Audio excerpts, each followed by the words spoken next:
morning and welcome to our sunrise safari. For those of you who are joining us for the first time on these live safaris on this chilly morning in the African bush, it is apparently 17 degrees centigrade, which is around 62 Fahrenheit. But with the wind chill factor, it definitely feels colder, and we're shivering away as we head across to Cheetah Plains. For those of you who are joining us for the first time, my name is Jamie, and I have Liam on camera with me this morning. We're going off to the southern boundary, of course, to check to see if Karula, the Queen of Juma, has decided to return. Karula, of course, being one of the world's most beloved leopards. If you do have any questions that you'd like to send through to us, you can send them through on #SafariLive on Twitter, or you can email them through to questions@wildearth.tv. Oh, wonderful thing. Oh, hello. There's an elephant. Found an elephant. Or an elephant found us.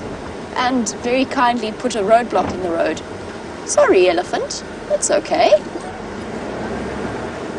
Didn't take kindly to our presence first thing in the morning.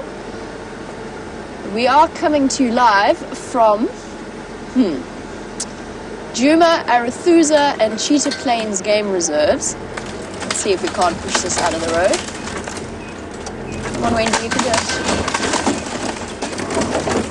No, Wendy can't do it. You broke it. I broke her. Me and trees in the road, man. You shouldn't be put together. Oh, and my beanie's popping up again. Oh, sorry, everybody.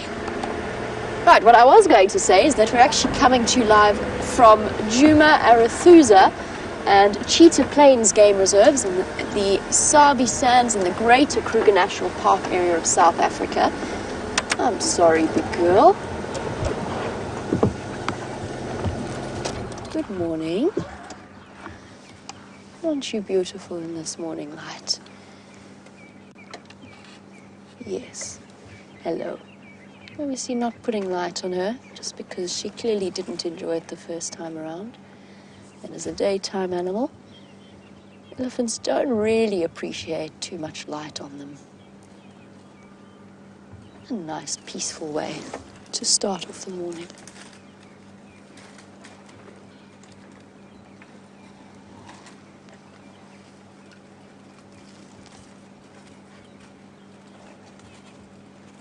And the hyenas are singing off somewhere on the southern boundary. Pretty much an idyllic start.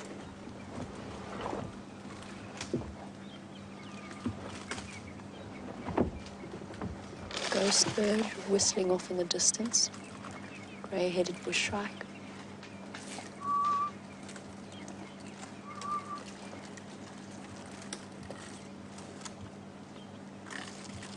The gentle sounds of elephants munching. Of course, this is how they've spent most of their evening. Elephants don't really need to sleep in the same way that we do. So they would have been wandering about, feeding all night. It's amazing. The last few days, there have just been elephants for days. Not that I've seen that many of them, but the other presenters have. The other guides have definitely seen multiple elephant herds. And there's been herds of well over 100 in certain places. And then, of course, Brent saw that elephant with a really short trunk yesterday, that big bull that we saw for the first time just a couple of weeks ago. A nice chilly start. I don't think we're going to sit for too long with this particular herd, just because it is still quite dark. And they are in relatively thick bush. But I'm sure we shall encounter some more elephants on our way through, just because that seems to be the pattern. Hey, big girl.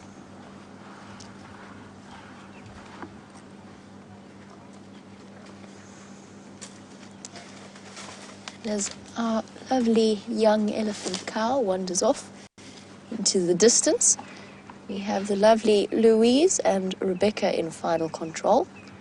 They also extend their good morning greetings.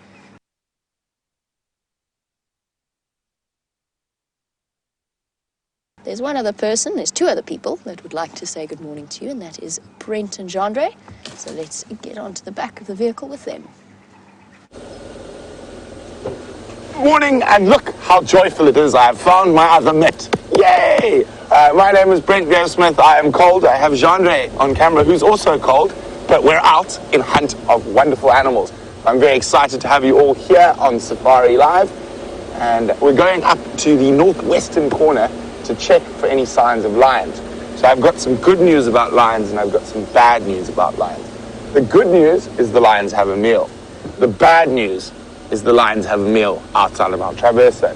So literally about 3 minutes after we ended the sunset safari last night and we're driving home, I was listening to the Game Drive radio, and the Birmingham boys caught a buffalo. I'm not sure if it's a big buffalo, a small buffalo, and the Nkuhumas were less than a kilometer away, so I'm quite sure they would have heard that commotion and moved in. I will find out when the other vehicles are out exactly what's going on there. We're hoping it's a small buffalo so they can move towards us. The closest water, I think, to where they are is the Buffels Hook waterhole. So we will be taking a gander, fingers crossed, being the eternal optimist we are. The lions may have walked into Nkuhuma for a drink. But till then, we're going to be in search of any wonderful and wild creature out here in the African bush.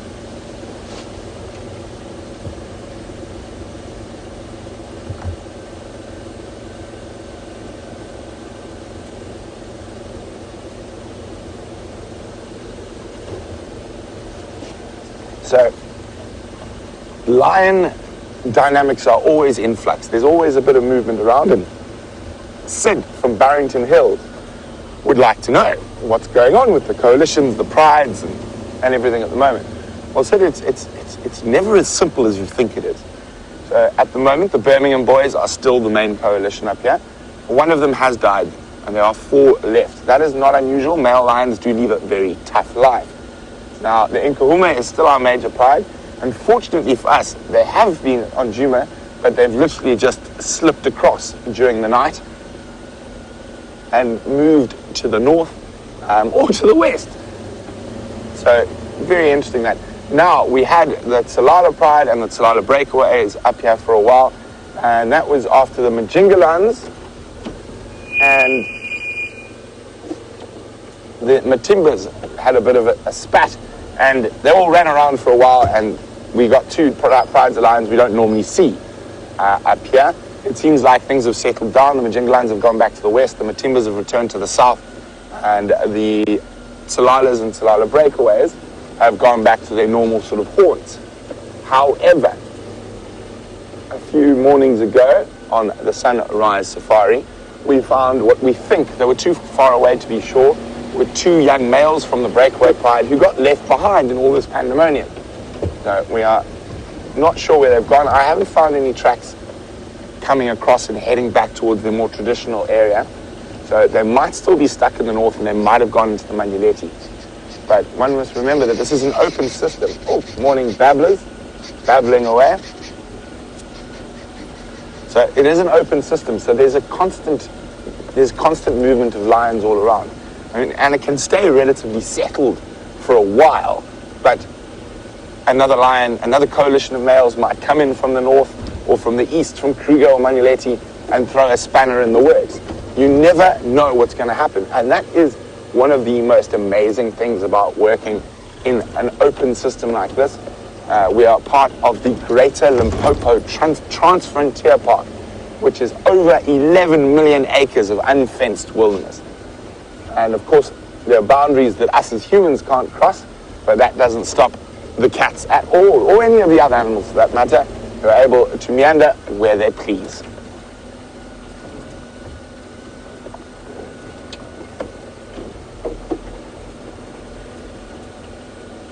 So we're just coming past Sydney's waterhole in the open areas here. Just having a careful look in this low light. Now, lions and leopards are a little bit harder to spot in the low light, and I'm just going to check very carefully.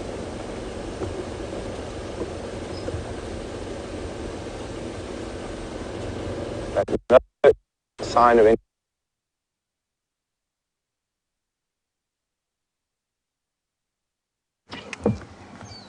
Well, it seems as though the prediction about there being lots and lots of elephants all over the place is coming true.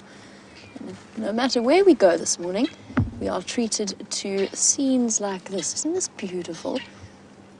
This is actually one of my favorite spots on Nkuhuma.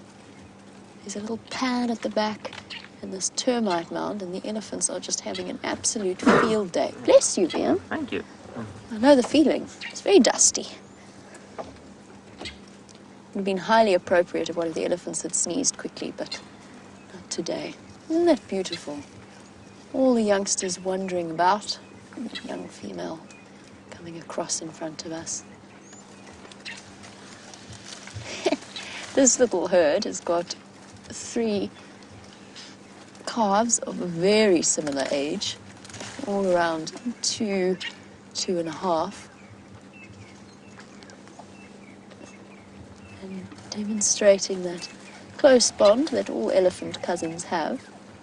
And by that I mean the littlest one always wants what the older one is feeding on. Doesn't matter what it happens to be. I mean, they have picked the tree with the least amount of leaves. They've decided to go for a caterpillar bush, which is a bit of a struggle when you can't use your trunk all that well. It's a bit finicky. Beautiful old girl. Oh, sorry. Beautiful big boy. Sorry, mister. It is semi-darkness. Oh! Oh, quick fall over. Sometimes the back legs just don't hold you up like they should. Hey, little one. Let's just go forward ever so slightly, just so that we've got the bush out of the way and we can watch the antics of the little ones.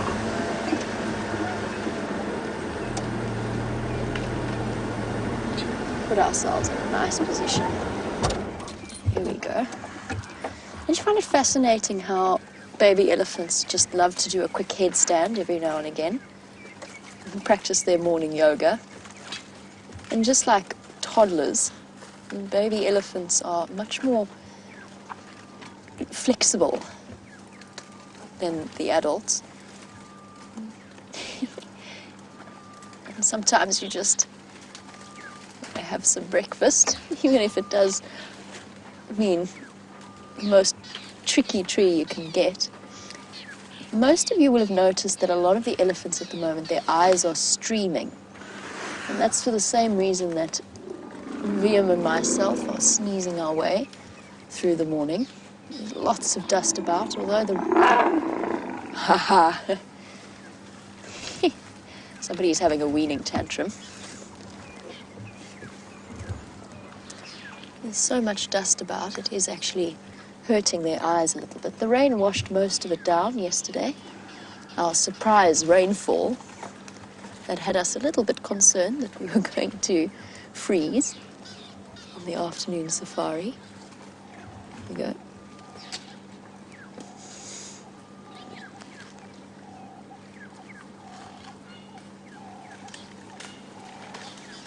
It's a bit boring being a baby elephant sometimes because you don't need to eat as much as the adults do. And you need to find other ways of entertaining yourself.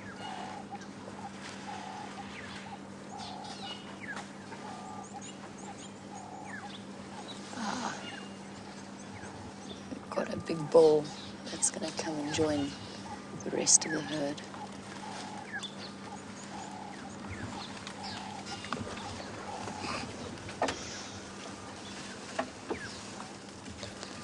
Here he comes.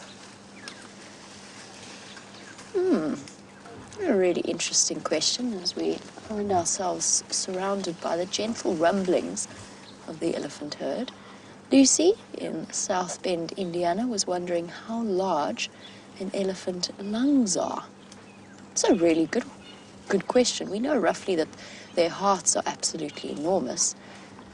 As to their lungs, I'm going to try and guess, Lucy, but I don't claim to know offhand. And I do remember watching one of those documentaries on the autopsy of an elephant.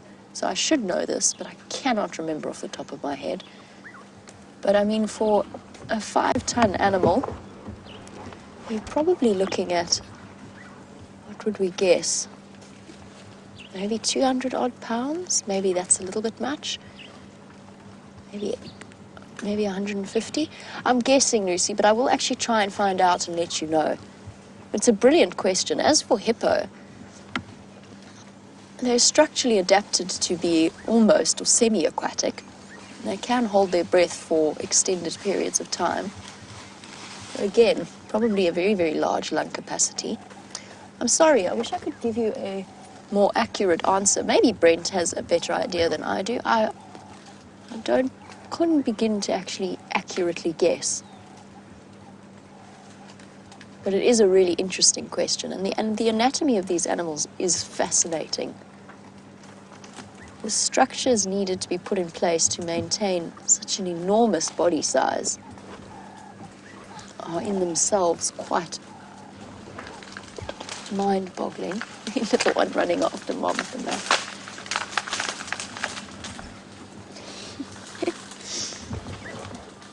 The females all ducking out of the way of that large bull. Young males.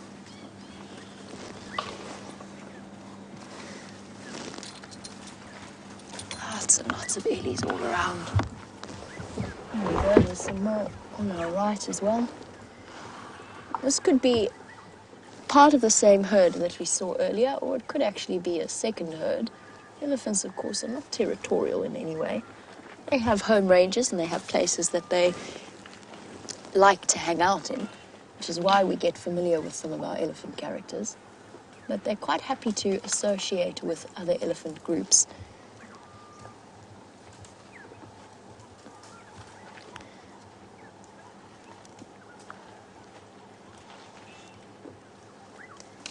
There you go. Using the back of the foot to scrape away and, oh, struggling there. There we go. Using toenails, getting them to work. This is a relatively young elephant, somewhere sort of, if I had to guess, around maybe 7 or 8. But Sarah, you were wondering about the little calves. Oh, no, you're going to come say hello? No, just wants the food there. Sarah was wondering about the little calves earlier and how old I thought they were. Sarah, I guessed at about 2 to 2.5. You see that you're trying to age an elephant calf. It's around 3 years old when the tusks start to poke through properly. Now that, of course, will differ from elephant to elephant. So it's a matter of just practicing and looking at the size of the elephants compared to the adults. Is anyone mobile? Oh, good morning, Lex. Brent will get that. And there's a tiny little baby also coming to emerge at the back. So if I had to guess, Sarah, if we look at this little one, although its tusks haven't come through yet, look how tall it is. I know the sense of scale is quite difficult, but it probably, if I stood next to that little one, would come very close to being up to chest height. I would put it at over 3 years old. Now, aging calves is difficult because each and every single individual elephant will have a different pattern of growth to their tusks.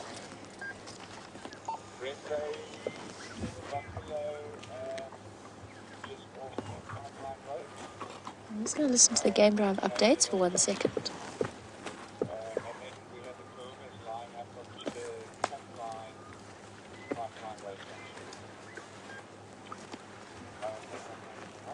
Gorgeous.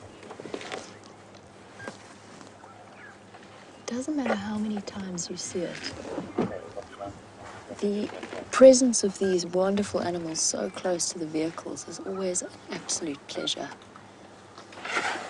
Yes, I know. You agree, or maybe not. No, little one. Also with eyes streaming. The dust affecting all of the eddies out here. Now, if this were a male calf, it would probably have come to give us a little bit of a head shake, a little bit of a head toss. But it's a female.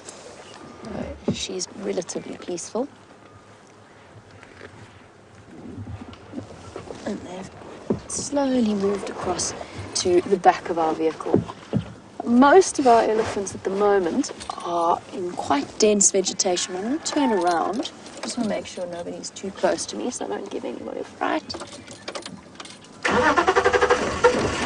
especially because Wendy's current starting position takes a little bit of time. It's not exactly the most subtle maneuver in the world.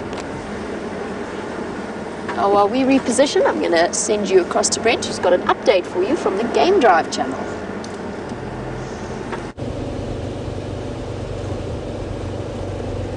So I've got an update on the lions from Lex, who was there last night.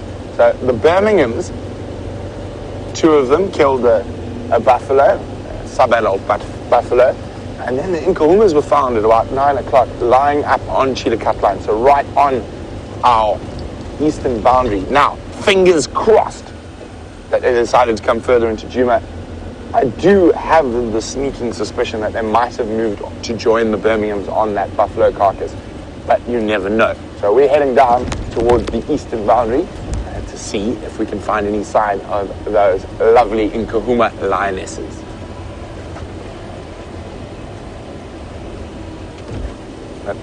As we go on this undulating road, it's really cold in the bottom.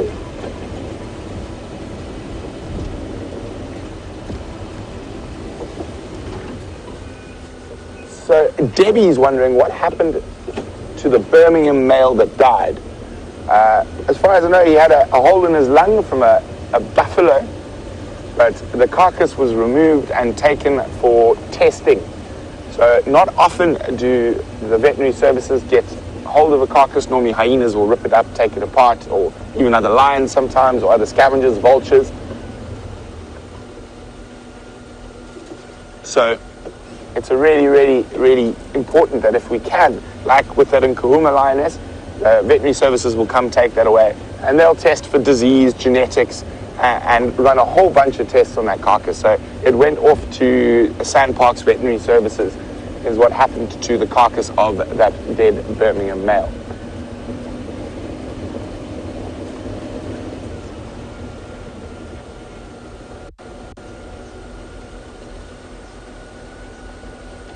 Oh, fascinating.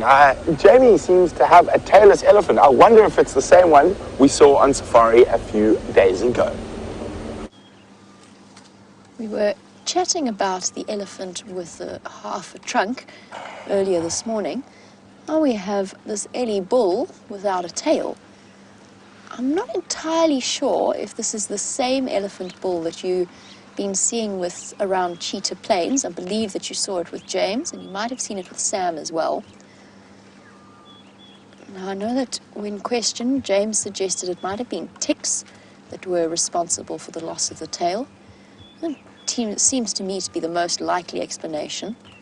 I mean, it's possible that lions tackled this Ellie bull when he was a little bit younger, a bit smaller. They certainly wouldn't be attempting it now. But the lions of the Sabi Sands have never really needed to resort to elephant killing or elephant hunting. It's more something that occurs in Botswana. But it's interesting how it changes your perception of that elephant's body language. You know, of course, that we're always looking at the tail and the ears and the trunk to gauge an elephant's mood. And with this guy, we're missing one piece of the puzzle. And that, of course, is not going to do him any serious damage. It won't cause him any, probably he might be a little bit uncomfortable, might put him more at risk of ticks around the softer areas of the skin. But other than that, he's not in any great peril from the loss of a tail. An elephant tail, apart from being a visual cue to other elephants, doesn't really serve a tremendous purpose in the same way a leopard or a lion's tail does. And as with anything, as with that elephant with half a trunk, animals are very, very resilient and very good at learning to compensate.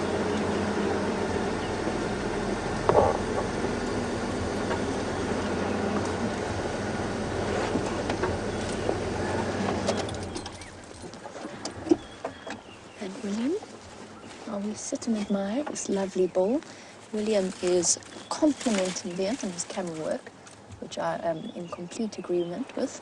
William says it's the first time he's ever seen an elephant use its feet to get its food. And, quick beat away at the grass, get rid of the dust. And they do it relatively regularly, but of course a lot of the time we see elephants, they're in quite dense vegetation. hidden away behind it, and it's a bit tricky to zoom in right on what they're doing with their feet. But whenever it comes time to uproot something, it is one of the techniques that they use. There you go, see the waxy glob in the corner of his eye? That's just from dust collecting, and his eye produces that substance to help to protect it. And that's what that whiteness is all around him. Now, William, I'm not sure if you ever saw the elephant with a half a trunk, elephant bull, but what was fascinating about him was that he actually used his feet as a really integral part of his feeding pattern. He'd kick, because he didn't have his trunk to reach down and to pluck the grass, he'd uproot the grass and by kicking it, digging with his toenails, and then would roll it into a half a ball with his front foot. And you know that elephants do have very well formed, quite thick toenails for that purpose. And then he'd bend right down. Oh, got a female who was not terribly impressed with the overtly friendly attentions of that male without a tail. Her male calf scuttling behind. Not quite entirely sure as to what's going on, just knowing that he probably should stay out of the way. Sorry, boy, no luck for you today.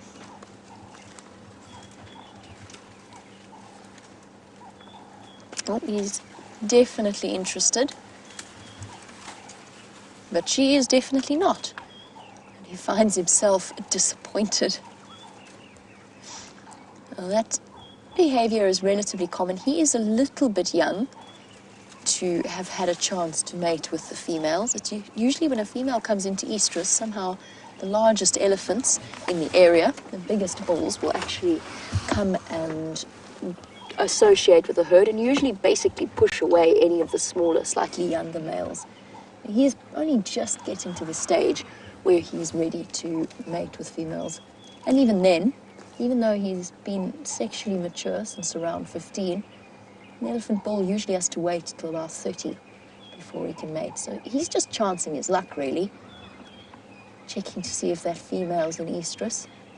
But inexperience is speaking for him, because if she were in estrus, she would definitely be announcing it to him and to the rest of the herd. Oh, a quick display of size. I think the gentleman on the right is the winner so far. A relatively peaceful conflict between two young males. And what was communicated there, we will never know. But probably went something along the region of, you're fine, buddy, just don't get in my way. There's plenty of ladies to go around, though those are a little bit young.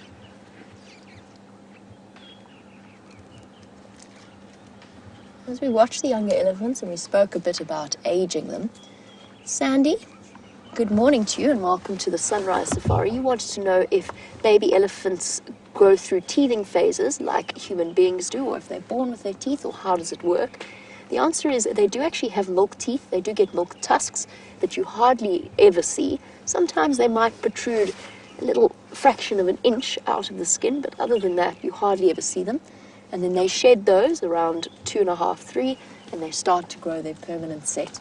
And it's around 5 years old that they lose their first set of molars, and they start to grow their second. So they do teeth. They teeth just like human beings. Their milk teeth start coming through at around 4 to 6 months. At about 6 months is when they start to eat solid food as well as to drink milk. Already then, they are ready to start chewing. So Sandy, no, they are not born with teeth. As I said, they come through at about 4 to 6 months. And it can be quite painful, quite unpleasant for a little elephant, just like with children. They get niggly and grumpy and uncomfortable. And what they'll do is they'll go and chew on the leaves of the tree that's actually currently in front of our elephant. The silver cluster leaf tree, or even a spike thorn tree. And Sandy, you know how we... Oh, hello. You're in my way. Move. I want to be there. Look at her ear, isn't she fascinating?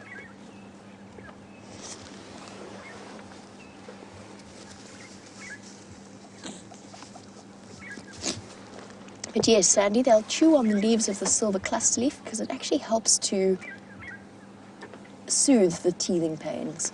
Oh, lots of interested males, young males in this herd, and lots of very disinterested females. I love her ear.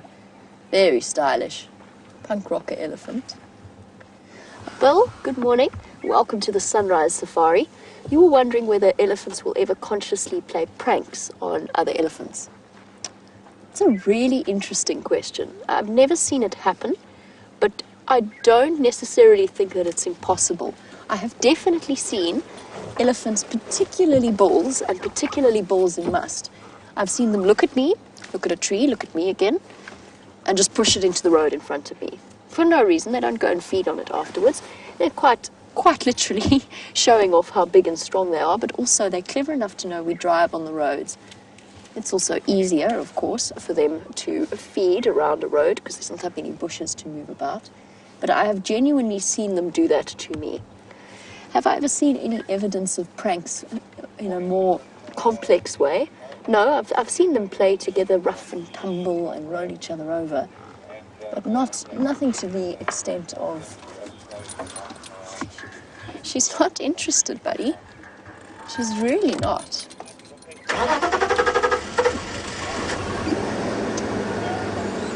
Let's go forward just a bit. You're being a bit of a bully now, buddy. No. I said that females in estrus will announce it to the rest of the herd. They have, in the height of their estrus cycle, they have what's known as an estrus walk, which is similar to a must swagger, lots of head swinging, running around with her tail held high in the air. And she is very clearly not, but they do play hard to get. It is a standard elephant response.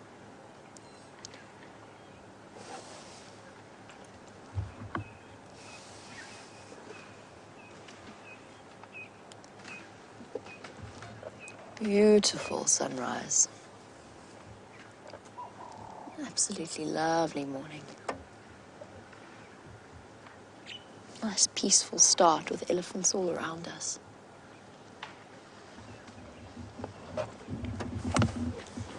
Lovely.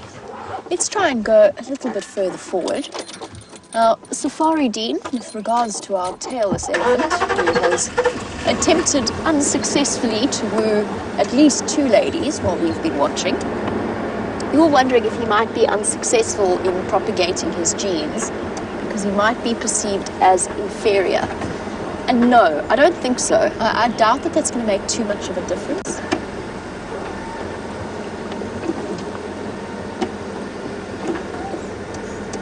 Just because you got projected doesn't mean you can come running out to me, buddy. Nope. Probably the best view we're going to get for now. Oh no, that's not him. I thought it was him. I think it's just a female trying, or a young male trying to escape the bigger tailless elephant. Safari Dean, no. I mean, in terms of selecting for a potential mate,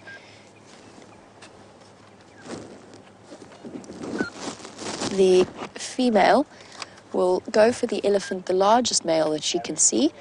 Usually an elephant bull in must. She does show a slight preference for must. And she's looking for body size and size of tusks.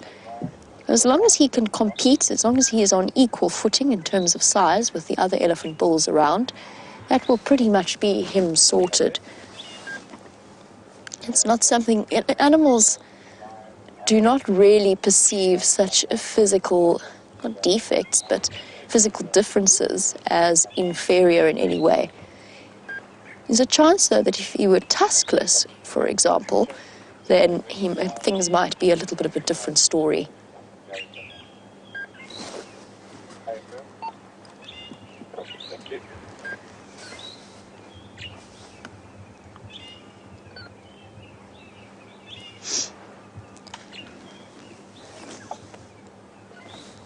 And on the subject of our tailless elephant, Susan was wondering, if it were ticks, why would not try that sentence, let's try that whole sentence again. Sorry, Susan. If it were ticks, why would more elephants not have the same problem? What it might have been is an injury, some kind of a scratch in some way, something that broke the skin, made it slightly weaker there, and that was why the ticks targeted it, so it might just have been bad luck. You've seen how elephants fight, usually head to head, but sometimes the loser starts to move away and the winner pokes them in the bottom with their tusks. So that might have been something that happened. Otherwise, it might be a genetic defect in the elephant's tail. So remember how we spoke about the tailless lioness of the Salala pride and the fact that her daughter was also tailless? Both of them had their tails removed, apparently, by hyenas. But don't you find it quite a coincidence that it happened to both of them in the same pride? It's not impossible that it's coincidence, but I suspect there might be a genetic link as well. So it might just be that he had a slight defect in his genes that made his tail weaker than others. Maybe even the vertebra, the coccyx, hadn't joined up properly while he was growing, and it just made it slightly easier for the ticks to target it. That's my explanation. I haven't seen that many tailless elephants. It's relatively rare, but it is an interesting one.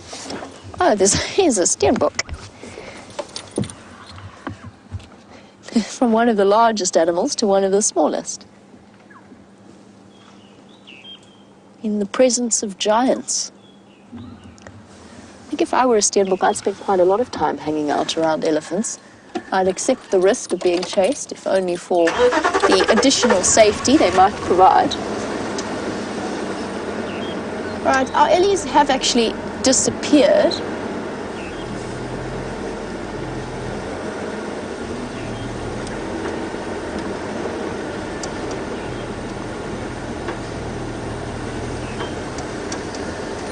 I have a question from Dave, and Dave, unfortunately, I can't find a nice young elephant to show you, but you wanted to know at what age does a female elephant have her first calf, and how many can she have in her lifetime? So the female elephants will come into their first estrus around 13 or so. There's two steenbok. Oh, there's two steenbok. Oh, how lovely. Oh, there were two steenbok. Now there's one. Sorry, Dave, I'll be with your question in a moment. Off they go. Since we really are sort of elephantless, there's one there. About 12 or 13, they'll come into their first estrus, and they'll probably take some time to reach the full sexual maturity in a full estrus. But that's around the time that the males first start to show interest in them. And there's actually a very interesting physical adaptation to mating at that age, because a young female, when she first mates, will probably only be about 2 tons, if around that weight, whereas a big adult bull could be close to 6 tons. That's a great deal of weight for her to be bearing on basically what is a not fully formed, or not fully fused pelvis. And that's one of the reasons why elephant males have such dexterous penises, because essentially the females cannot afford to carry their weight for them to try and find where they're going. For elephants, it's a very, very short affair, the whole mating. And that's why if you do see an elephant penis, they can actually move them almost independently. They've got a certain degree of control over them. And that's because young females could have serious damage done to them. And in terms of numbers, well, that I'll work out for you at a little bit of a later stage. Somebody's asked if elephants yawn. I've never seen it. The good news is there is one big cat that does do plenty of yawning, and I'm going to send you across to Brent and his yawning lions. Look at this. A pair of lions. It's a big, dominant Birmingham boy, and what looks to be the youngest of the Nkuhuma pride. Now, they are very much definitely mating. So this could be her first mating. And he's a bit grumpy. Sometimes lions do get a bit grumpy during mating. So there we go, the young Nkuhuma lioness. And one of the Birmingham boys. And both look to have quite full bellies, thanks to the buffalo, that the male has definitely got a far fuller belly than she does.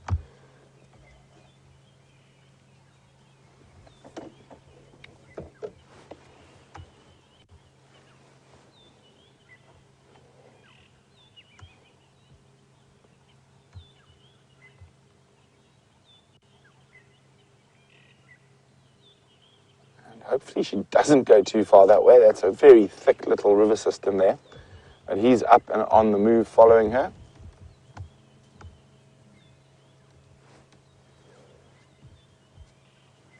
And you can see that rotund belly of his.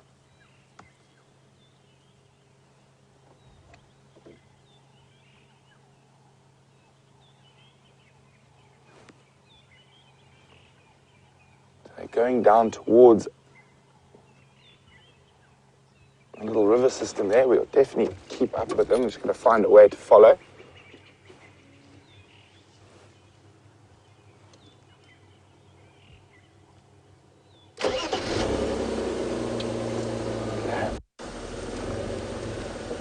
So I think there's a little sneaky spot down there that we can get into the river system with.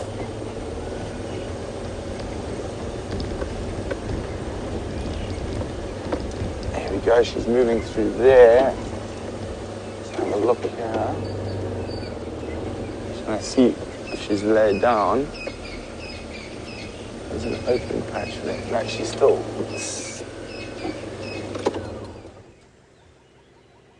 Sorry, I'm just trying to figure out where they're going. I'm going to go forward for you, but there's Andre, you got them. A tiny little gap through there.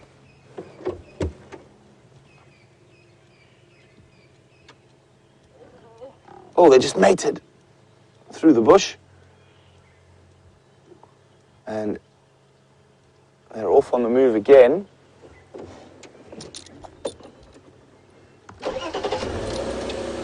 I just need to tell Lex what's going on. He's just arrived.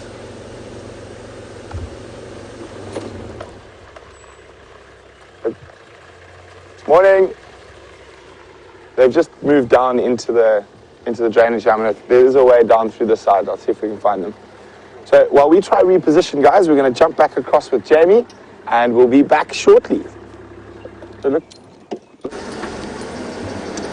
It's not a bad start to the morning. First thing, and we've had elephants and mating lions, and almost mating elephants.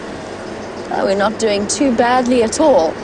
Well, you've jumped on board at the right moment, because it's time for us to search for the tracks of the Queen of Djuma, our lovely lady leopard. Everything's very damp this morning, very dewy. It'll take us a while to, or hopefully we should be able to spot them, but the soil's a little bit compacted. And as somebody once told me, Steph that is, tracking leopards on wet soil is like trying to follow tissue paper blowing across the ground. I'm very sorry, I've got a sneeze that's got stuck. You know when it gets stuck and your eyes start to stream and you just can't. Maybe I should look at the sun for a while, that might help. Either go away or happen, sneeze. Don't linger in the middle. Okay, I think we're good. I think we're safe. You're not going to be thrown off your chairs by the sudden explosive sneeze that occasionally takes us by surprise. Oh. No, it's back again.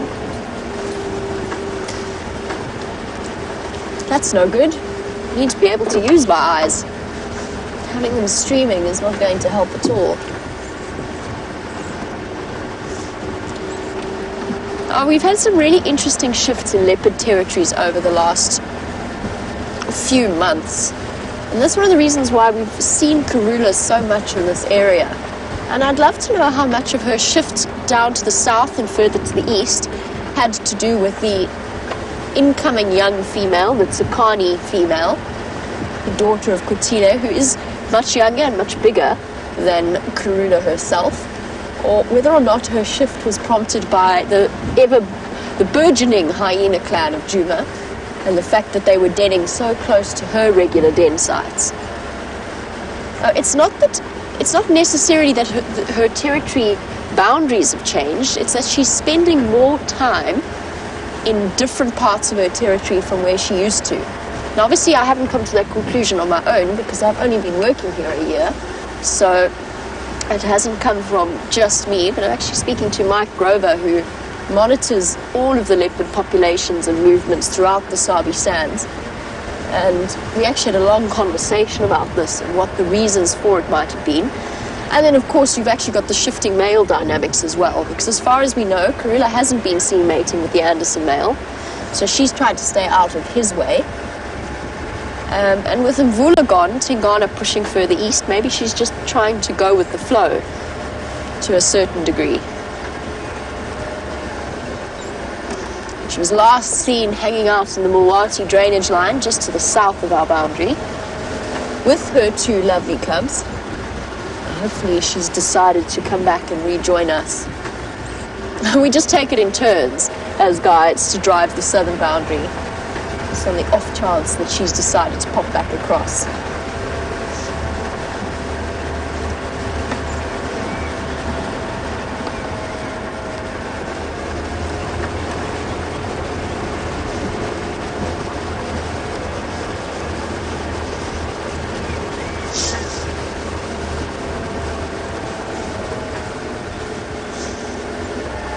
As we slowly drive along our southern boundary, some of you may be wondering, well, they're driving on a road, there's no fences to the right, how is that a boundary?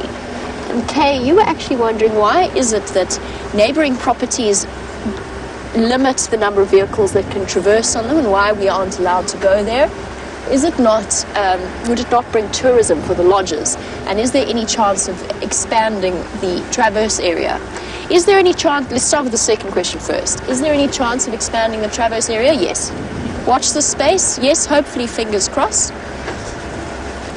That being said, it's very important. It's something that's very carefully controlled for lots of reasons. And the Sabi Sands has one of the highest standards of both conservation and guest experience in South Africa. And it's one of the pioneer projects in the world.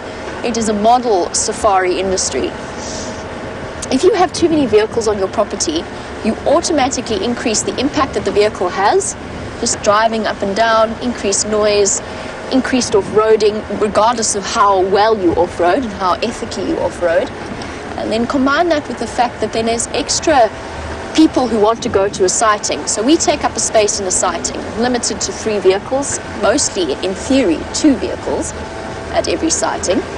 So therefore, the guests at their lodges have to stay for a shorter period of time with the animal.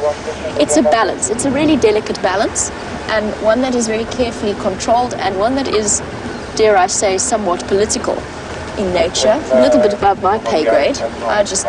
I go where they tell me to go.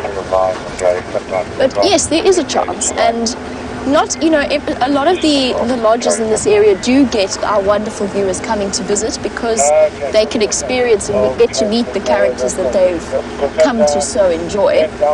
And that includes, includes Djuma, Voyatella and Galago. Anybody is more than welcome to come through, and a great chance because the Voyatella and the Galago cars, vehicles, can traverse a much larger area. My short answer to that is it's complicated. Very, very complicated. But it is something that we're constantly aware of and working on. But we've just gained cheetah plains, which is where we are slowly making our way to now. Just cruising along, which was is still exceptionally exciting for all of us. And that in turn has produced some incredible sightings already, from ostriches to cheetah, and jackal. Lots and lots of jackal. And of course, a change of scenery with those great open clearings.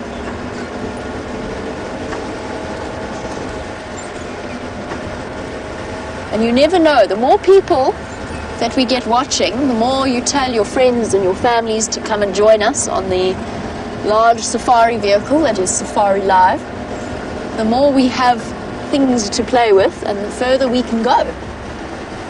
You never know where we might end up. I know I'm excited. I hope you all are too. She likes this drainage line.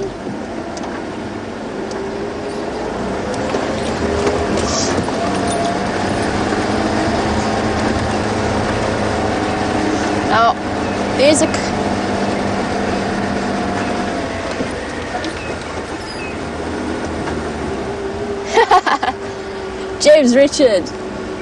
James Richard would like to see an impala or any antelope this morning. Well, James, you are in luck, for I feel as though we can deliver upon such a request, and I plan on doing so shortly. Let's see. Okay, we must be able to find an antelope. It would be a sad, sad day indeed. Oh, and we do have a 2 steenbok, so already we've got 1 antelope for you, 1 type of antelope, and 2 of them. So we're positively bounding ahead with our antelope sightings. Of course, I've said that now, I'm not going to see 1 impala. It'll just be one of those days where I don't see the most common antelope in the Kruger National Park. There's only about 100,000 of them to see.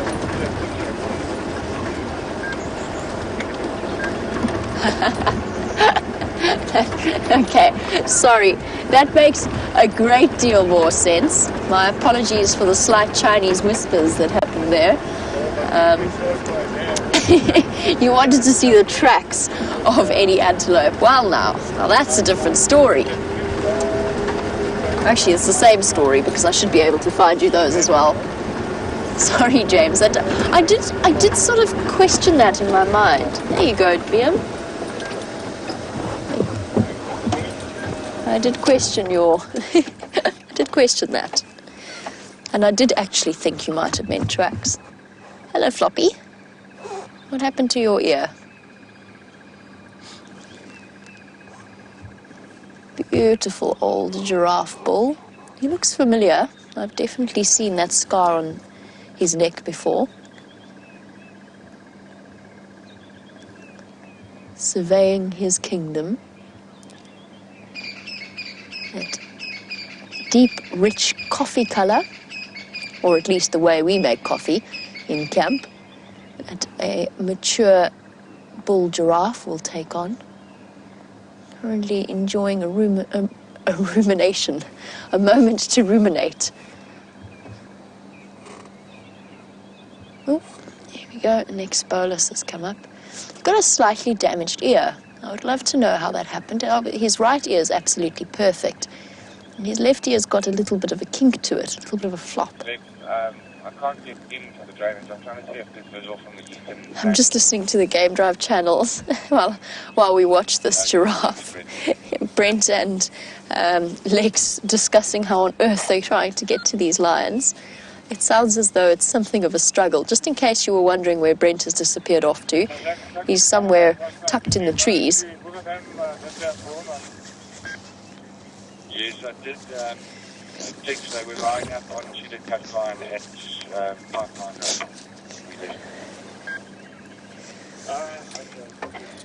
As we look at an animal that clearly isn't struggling with dwarfism, Sandy would like to know if there are any animals that do struggle or do get dwarfism out here. And the answer is yes, but it's very, very rare. And it's usually only where inbreeding due to human influence has taken place. So I've encountered a couple of dwarf lions in my time. Dwarf lions with sort of very similar to the different types of dwarfism that you get in human beings. As for the other animals, I have never encountered it in the wild. I've never encountered any kind of dwarfism in the wild, but it is, as with any genetic slight abnormality, it is entirely possible. And sometimes you do get giraffe with slight disproportions to their build. And I mean, the wonderful thing about genetics and evolution is that there are so many different types of genetic flukes that can occur. But it's very seldom in this wild environment that an animal like that would survive long enough to propagate the genes, which is why I say it only really occurs where human influence has played some kind of a role. And I swear he just stood up slightly taller in that moment. Nope, he's on his way. Oh, slight roadblock there. Jensen, are you going to take Central Road? I love watching Yeah, positive, I'm on Central Road. how elegant a giraffe is despite their long limbs. If I were a giraffe, I'd be constantly bashing my shin and stubbing my hoof and possibly even falling over. Especially if you think about it, there's a considerable blind spot for that giraffe. They cannot see down to where their feet are falling, and they've got to pick their way very carefully. Same with an elephant.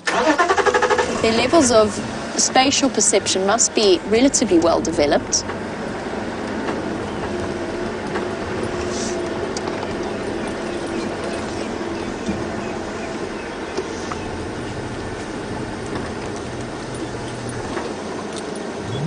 That boy. He's got lots of skin conditions, this gentleman. Not necessarily mange, but it could well be. And of course, the oxpeckers that hang around a giraffe always play a role in increasing the size of their skin problems.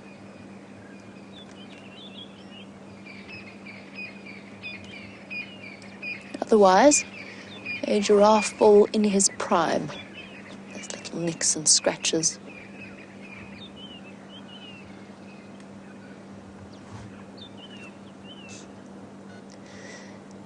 As we look at his beautiful pattern, each and every giraffe has a completely unique spot pattern.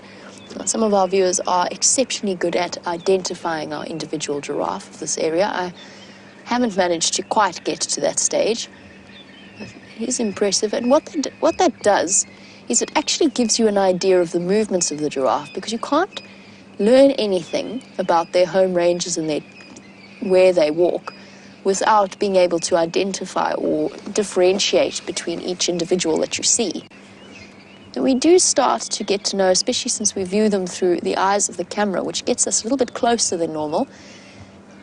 And generally we spend a bit longer with them than you might on your average safari.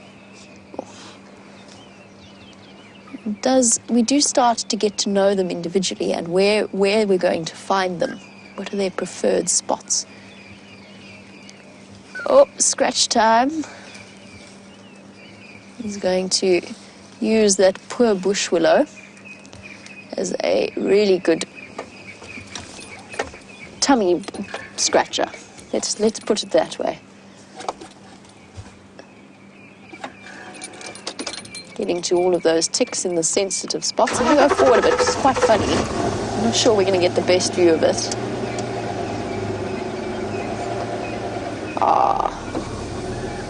Sort of at the wrong height.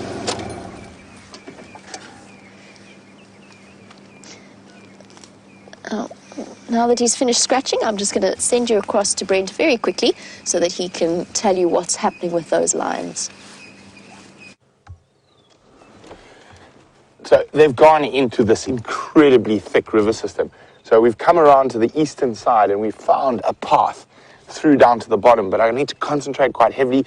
I heard a Franklin alarm call just below us, so I think they're right in there, and I don't want to walk in because they can be quite aggressive while they're mating, and we know they're right here. So Jean-Andre and I are going to go down into the drainage, and hopefully we'll be back in a minute or two with that mating pair of lions. In the meantime, let's go back to Jamie. Well, Brent gingerly picks his way through the drainage line, trying to avoid the slightly upset lions and find them for you all. I've left our giraffe, and we're going to continue on. I can't start heading across to Cheetah Plains, just because whilst Brent is trying to find the lions, my signal will disappear at certain moments. That's why we haven't struck a path to Cheetah Plains just yet. But this is one of Karula's favourite roads as well, so we've got plenty of opportunity to search for her. Oh, James. James. Let's try and find you a nice clear antelope track, shall we?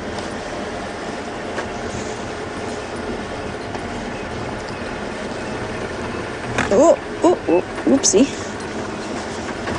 Multitasking there. Right, well, I know a good patch for tracks. Hopefully people haven't come driving along Cheetah Cut Line just yet. Maybe we'll get a chance to show you some impala tracks there. I don't know if I mentioned, but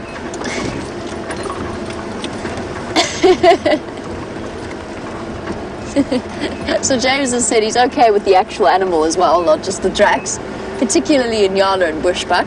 Bushbuck are definitely one of my favorites. In fact, they might even be my favorite antelope in this area that we see regularly. So I'm with you on that. What I was going to say was, when we had Renius come through to test out our tracking skills, or at least our track identification skills, it was interesting how, for all of us, because we get so focused on following leopards, lions, or looking at unusual tracks, we were a little bit... Let's just say we had poor Renius shaking his head in despair at times at our track identification when it came to the antelope species. He just looked at us in horror at times, especially when we were getting Inyala and Kudu confused. They're surprisingly difficult though, especially when you don't really focus on them. I can't remember when last I tracked down an impala, but I can't say it has ever been... No, I've never tracked down an impala. I've never followed and tracked an impala. Oh good, our family of Battalier are here.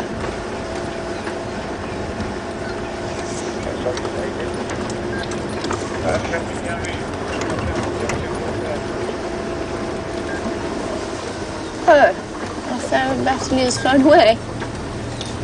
How disappointing. They're usually quite relaxed. Which was very rude. Nope. Definitely gone. Oh well.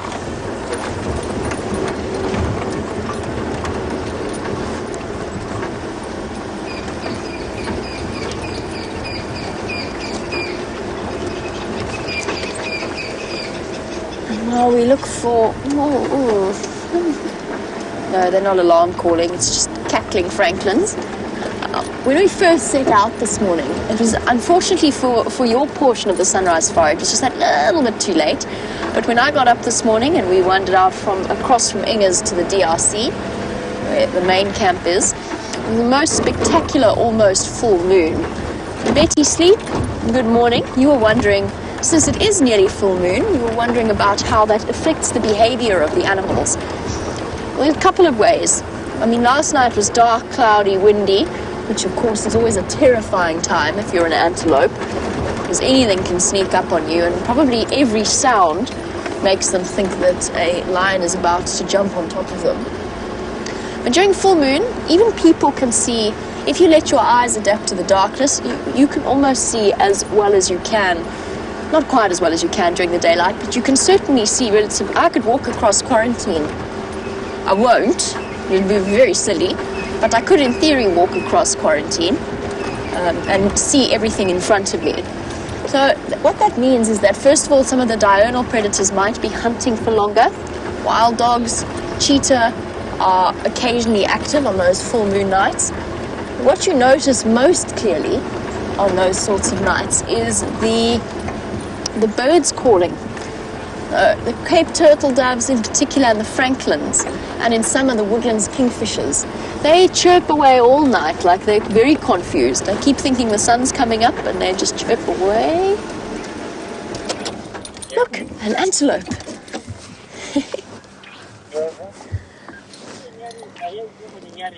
Oh, you've grown so much, little waterbuck.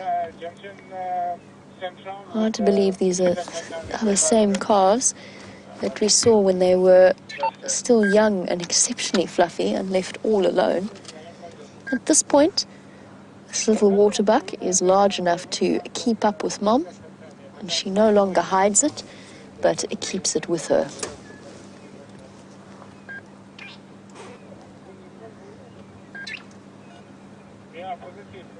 Oh, poked itself in the eye there with a stick. I think waterbuck are also one of my favorite antelope to look at. Really good grooming session. Something's caught Mom's attention. She's just being extra cautious, especially as they start walking into the drainage line. Her calf is still leopard snack sized. She doesn't want to run the risk of taking it into any dangerous areas without checking first. Aha! We've got calf number 2 arriving. Oh! And they spooked each other. A slightly larger calf. I don't know where the female associated with this baby is. But it's decided, in the absence of its mom, to follow that herding instinct. Oh, 3 different sized waterbuck. Oh, lovely. This one in particular, the one in the front, has got a really fluffy white beard. Really fluffy white chin strap. And it looks like it's a young male. And that's one of the reasons why it's got the fluffy beard. If you look really carefully, there are the stumps of horns just starting to poke through. I bet he's really proud of them, somehow. Showing them off at every possible opportunity.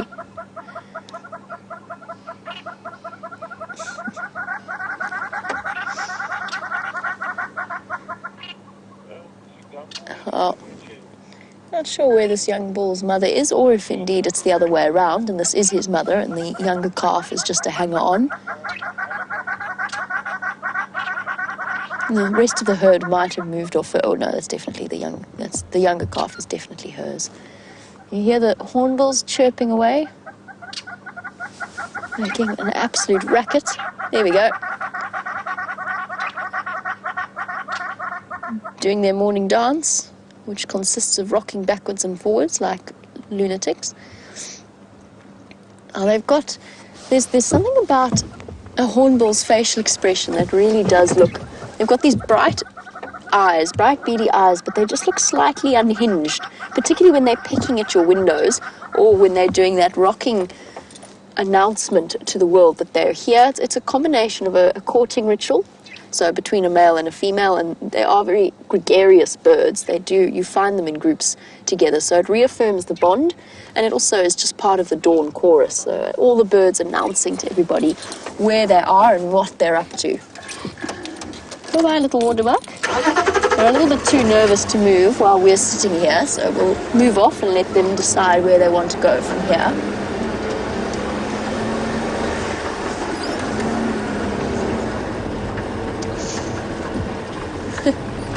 Sounds like Brent's having a wonderful time strolling through the drainage line. Oh, he's going to get himself gentle growling at some point. Maybe, yeah.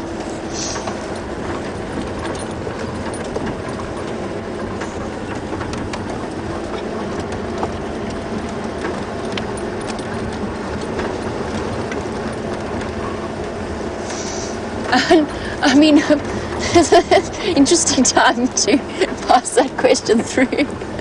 But, Lael, you were wondering about what happens to us when we get injured, so particularly South Africans across borders. Hopefully we don't have to put this into action with Brent, of course. But I do understand what you're asking. Most of us have quite considerably robust medical aids as guides, just because whilst you have to get really unlucky to be seriously injured out here, but if an accident does happen, it's likely to result in relatively serious injuries.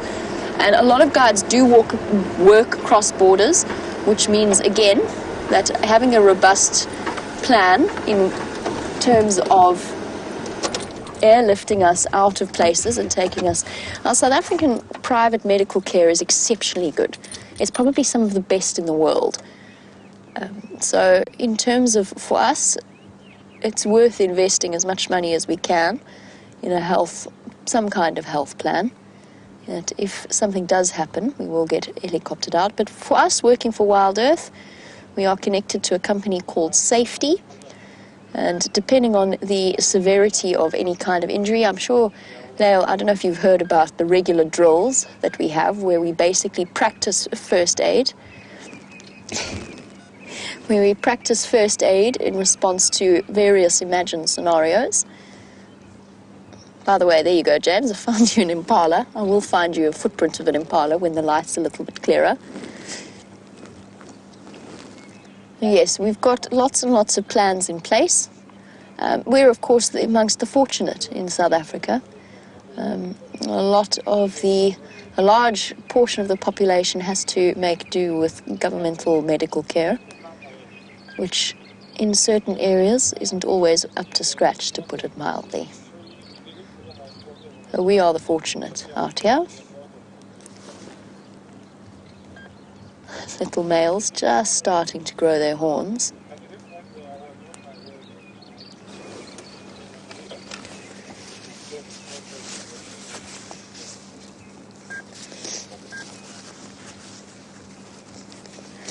And for them, this must be an exceptionally frustrating time of year. First of all, every single male that they walk past tries to chase them away.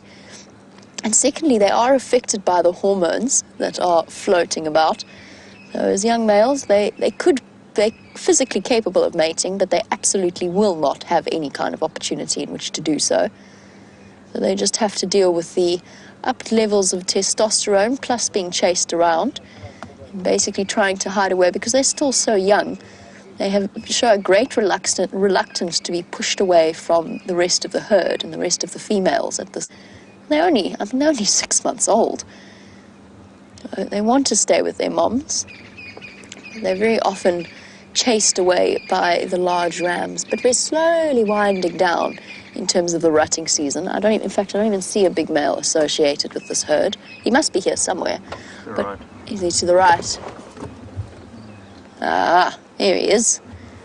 He has not been quite as vigilant as he might have been about a week ago. The rutting season slowly coming to a close. Thanks, Viam. I didn't even see him there. Okay, let's leave our impala. Let's not see what we can find on cheetah cutline.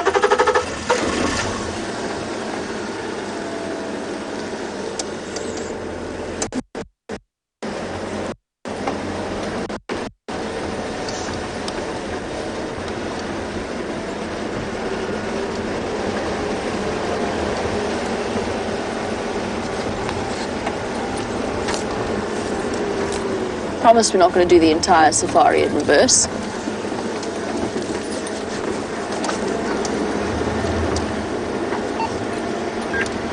Okay, let's find you an impala track. Got lots to say about impala tracks. On Garmin is west of Goro Drive. Yeah, I think you have to check Central. And how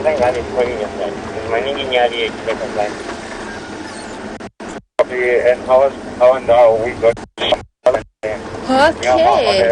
Okay. It sounds as though Shimambalana is on Nkuru open area. He's been walking through here. Oh no, that's the wrong side for track lighting. Not the greatest tracks out here. And just to let you know what I'm doing and why I'm randomly stopping, I just need to sort some stuff out. I'm going to stay still. Oh, here's Brent's voice. So there we go. Not an antelope track, but it is a bovid track or a ruminant track. Some buffalo tracks for James Richards. I'm trying to see if there's a nice impala track somewhere interposed, but it doesn't look like it. It's just buffalo tracks as far as the eye can see. So many buffalo breeding herds out here. Now, just a couple of 100 meters to the east of us sit the Birmingham boys, or most of the Birmingham boys, on a buffalo kill. And hopefully they'll finish it off pretty quickly and decide to come back and join us. This is Torchwood property, the eastern side of our boundary.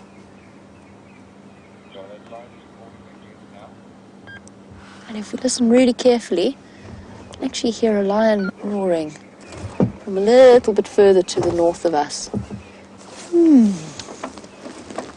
The wonderful thing about winter is that these chilly winter mornings, you get to experience all kinds of things.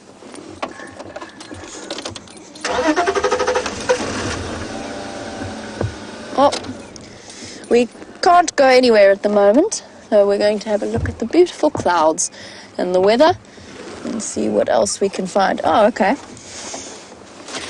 We'll start with this. There's a reason why I'm currently sitting in one place. Just waiting to find out what's happening. Okay. So, as far as I know, this is Bushman's poison grape. It smells really interesting, actually. It's got a very... what would I call it? It smells like... It smells like medicine, actually. It does smell like medicine. Now, apparently, if you find yourself with a bee sting, you can actually crush up these leaves and pop them on that particular wound. I cannot remember the Latin name for the life of me. This is called Bushman's poison grape. There's lots of them around. Luckily for me, I no longer have a problem with tick bites and other such things. Winter has come, and with it, it provides a tremendous amount of relief from the biting insects of life out here. Right, what else can we find you to talk about?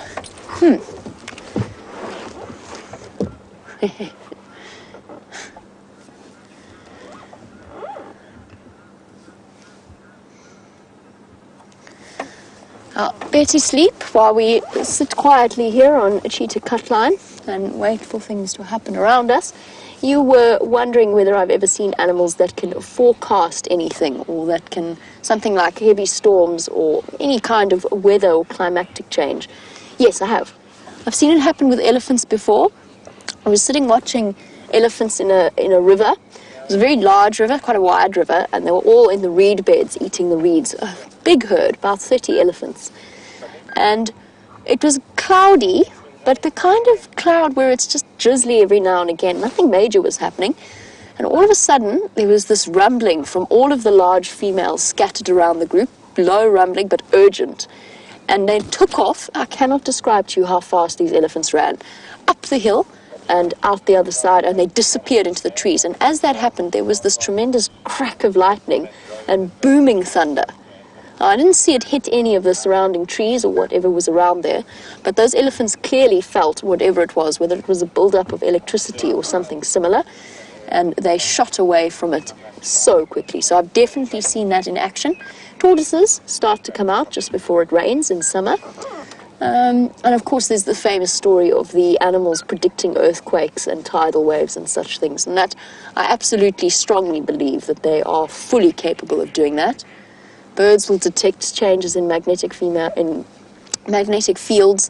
and of course the mammals will be able, they've got far better hearing and far better smell than we do, and probably better proprioception of what's going on around them.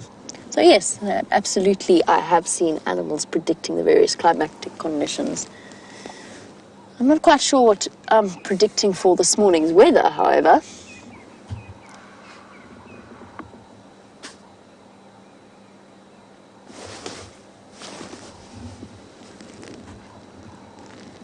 Seems to be clearing up, but the clouds are also rolling in and starting to get quite cool.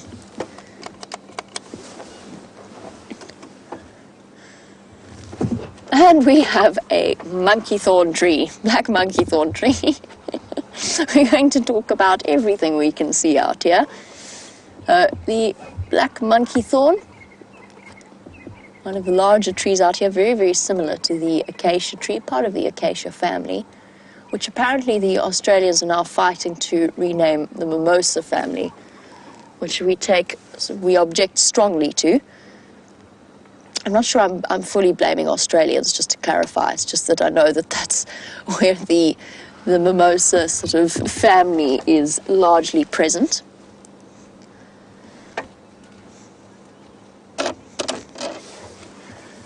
Yes, actually, Steve in Montana, I have been keeping a measurement or a log of cat tracks. We've got them all recorded somewhere. Where are VM's calipers? They're in here somewhere. There they are. I've been measuring the various cat tracks with VM's calipers, And what that does is, what we're doing essentially is to try and see if we can identify individual cats by the size of their track. Now, unfortunately, Steve, I haven't had the opportunity to measure Karula's cubs' tracks, which is quite disappointing because I was hoping to kind of build up a growth chart and kind of graph the pattern of their growth, and it would be so cool to compare the male cub to the female cub. We can't do that unless we find them for a start, but also in case or in a situation where we need to be able to see which individual's footprints are where, we might be able to clarify exactly what's coming through. Okay, so we can move again, and we're going to send you back across to Brent to see how his lion tracking has been going. So unfortunately, those lions have gone into what one can only describe as an impenetrable block. So we're going to move along from there. There's another lion roaring. It sounds like just to the sort of southeast of us. So we're going to head in that direction, see if we can find that lion. Now, that mating pair will come out of that river system at some point. So we will definitely be looking for them again a little bit later on this sunrise safari. But I would also keep a close eye on the Nkuhuma Dam cam. Now, they might go there for a drink. It is the closest water to them, and their general direction was heading that way. So in the meantime, we're going to go try and find the other lion that's roaring, and also give Jamie a chance to get down to Cheetah Plains.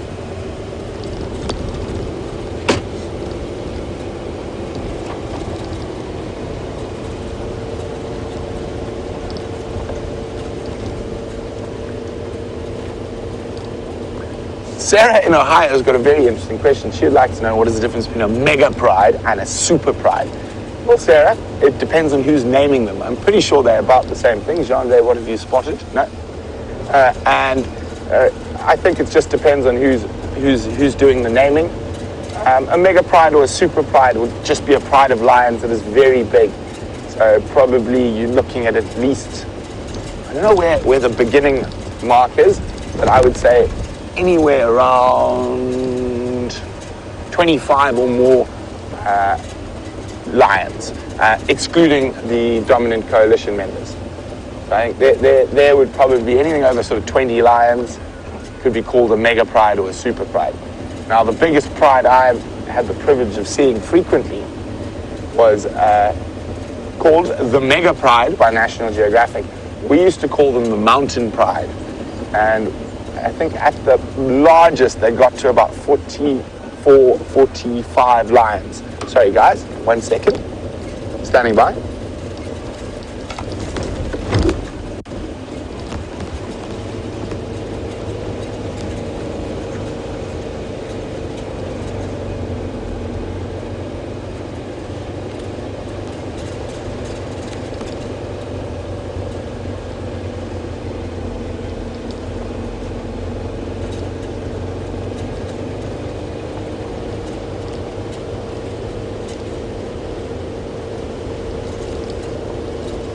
Copy, thanks Dexter, we'll do that.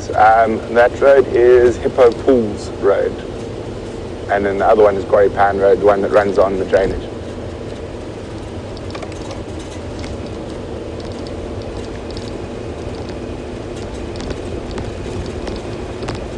Okay, so the lions that are calling, Lex has found a track.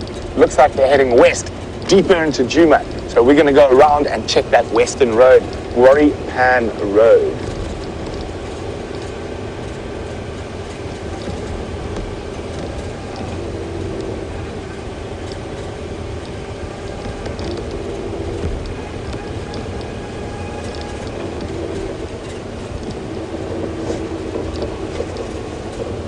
So Blue Butterfrog would like to know what is the difference between a pride and a coalition. It's very, very simple. A pride is made up of related females and their young, whereas a coalition is made up only of males. Coalition, the animals do not need to be related. Whereas with a pride, all the animals will be related. So a coalition is males, sometimes related, sometimes not. And a pride is made up of related females and their offspring. That's probably the best way to describe those two things.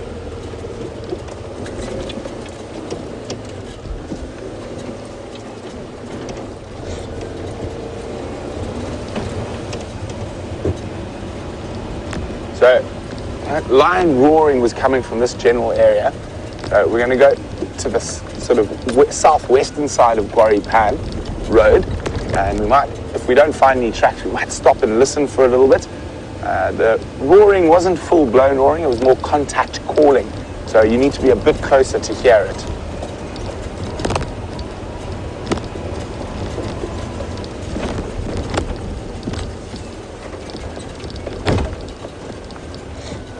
The leaning terminalia of Buffels Hook, East Road.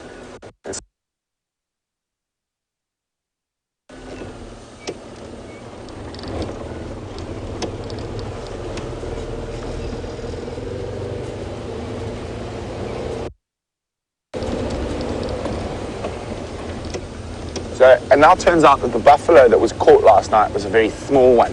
So, and they've gone to where the kill was and it's finished. That's why there's just lions popping up all over the place.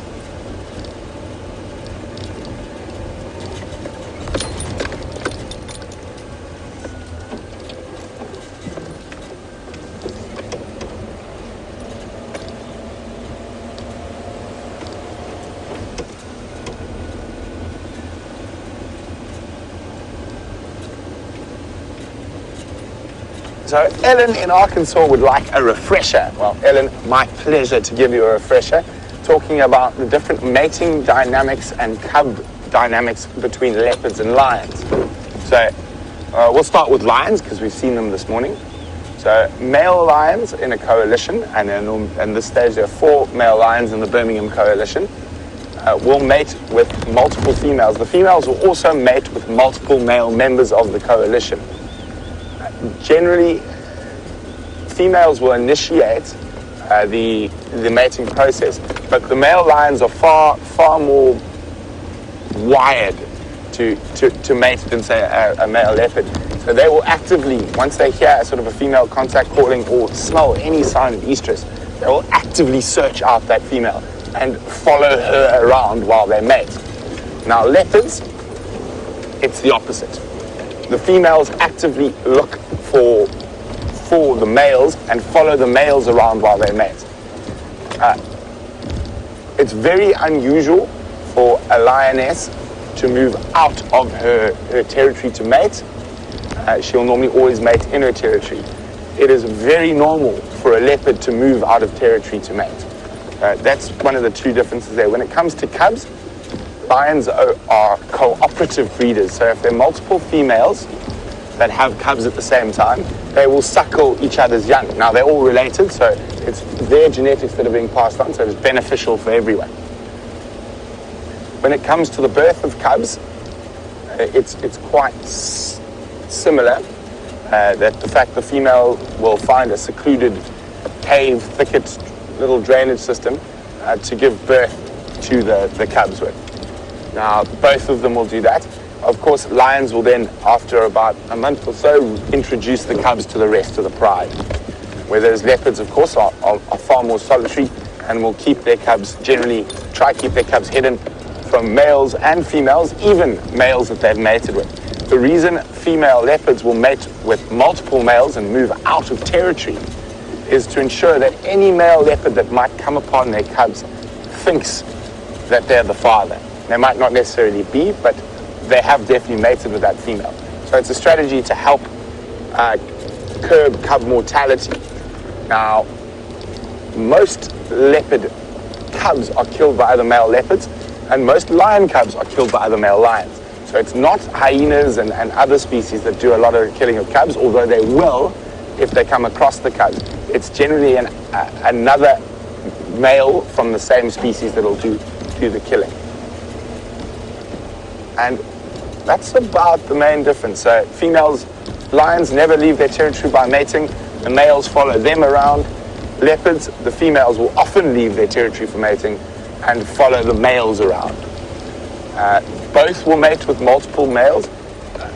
Now, with lions, quite interestingly, there's been quite a lot of genetic research done on certain lion populations in the last 10 or 15 years. So one normally always assumes that the cubs born to a pride that has got a dominant coalition, like the Birminghams, like we have here, are definitely the children of the Birminghams. Now, in certain cases and in areas with good lion populations like this, there's been found that up to 50% of the cubs born are not born to the pride males. Now, this is very interesting. So there are male lions that never join coalitions and never actually hold a territory that has multiple prides in it. These guys are sort of a little sneaky, and their survival strategy and their strategy to pass on their genetic information is to literally sneak around the peripheries. And the lionesses will mate with these males. And quite often they're very big, beautiful males. They're not in a coalition, so they can't fight to hold the territory. So they sneak around the edges and will mate with these females. As soon as one of the dominant males arrives, they'll move away. But there is quite a lot of that happens. I mean, in Etosha National Park in Namibia, the research shows that 49% of all cubs born are not related to the pride males. There's been a lot more genetic studies done on lions than on leopard, and that's why this Panthera study at the moment is so interesting. Now, it's being used for multiple reasons. One is the genetics, which is more of a side project, a science side project. The main thing is also genetics, but it's to see where the illegal trade in skins comes from. So if you've got a data bank of leopard genetics from all over Africa, you can find out when you confiscate illegal skins or whatnot, where they're coming from. And that's also to help conservation and help find target areas where they need to step up on the conservation of leopards. Okay, so we're now on Gwaripan Road and we're checking for the tracks.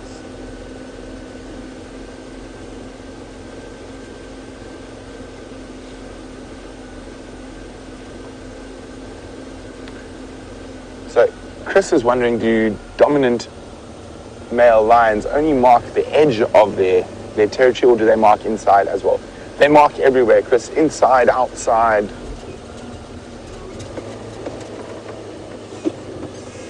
There you go, we've got a lion track here, but it's old, it's been driven over, and we're the first car driving this road this morning, so that is not from today.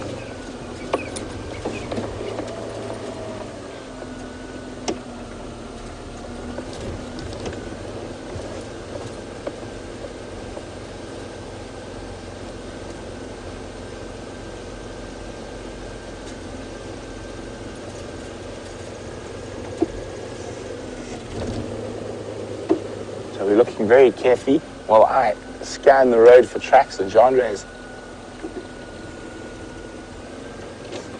Supposed to be checking in the bush. Oh no, it's a stump. Sorry about that. I was about to chastise Genre heavily for not looking.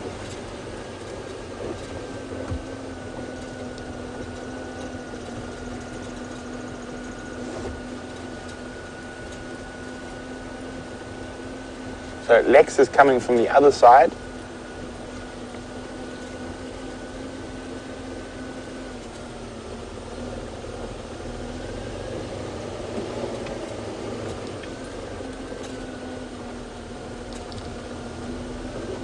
Now, just got to check very, very carefully. What we're going to do is we're going to get down to that little corner here, and there's a major animal park that runs west or southwest. And if we find no tracks there, we might sit and listen for a little bit, see if we can hear anything.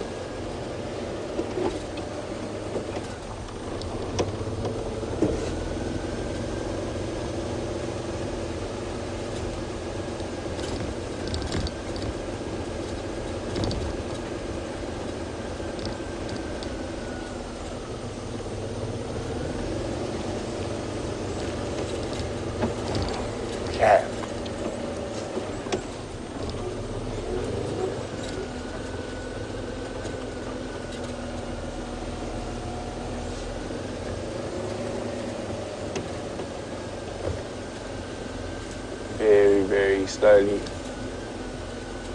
Very slowly checking through here.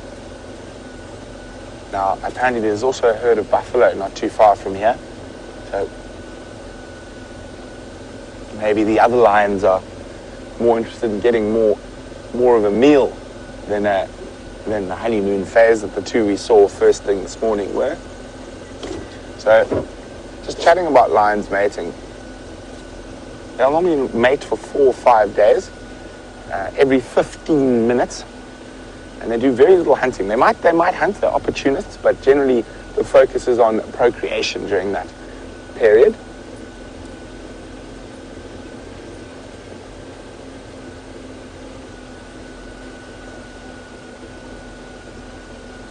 You can see we're going very, very slowly now within this area. The ground's a bit hard here, so we don't want to miss a track.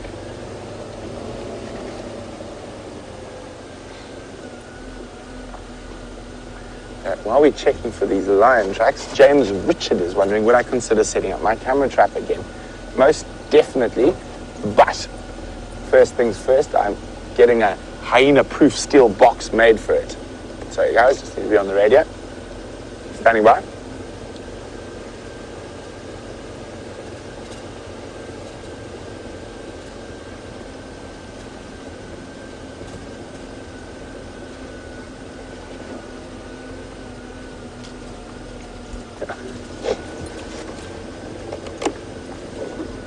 So he's going to have a quick morning meeting with Lex.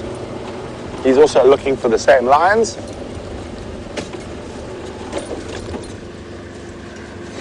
Morning, morning. That's it. Good, good. So the last tracks on Hippo Pools Road. Looks like they've been lying around there. And then I couldn't work out, it's a bit circular going around. And that's the last track. There's no tracks here. There's some old tracks that have been driven over there, so I think they must be still there. I might go back up there and just take a quick walk. Yeah, I think he's in this area. Right. Well, good luck.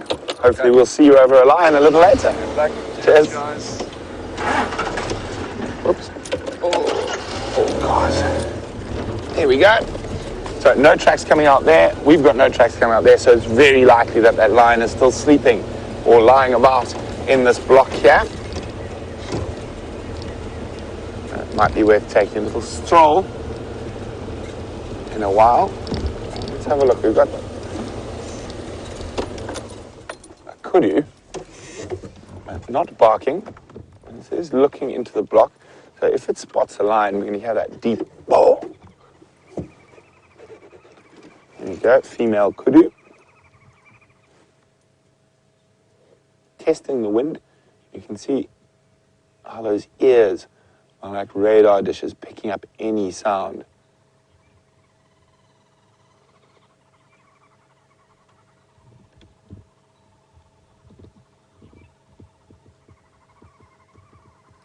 Browsing off a monkey orange. And while we sit with the kudus and take the opportunity to listen a little bit, it's quite often your ears that find the animals way before your eyes. Oh. See what I mean? I can hear guinea fowl alarm calling. Sounds like on Hippo Pools Road, so let's move around to there. So lots of different animals will alarm at a lion. So not, whoopsie, there's a little bit of a hole there. Not only kudu and impala and nyala, but also birds. So those guinea fowl sound upset and they sound about right where Lex was talking about, where the tracks went off the road. So let's scuttle up there.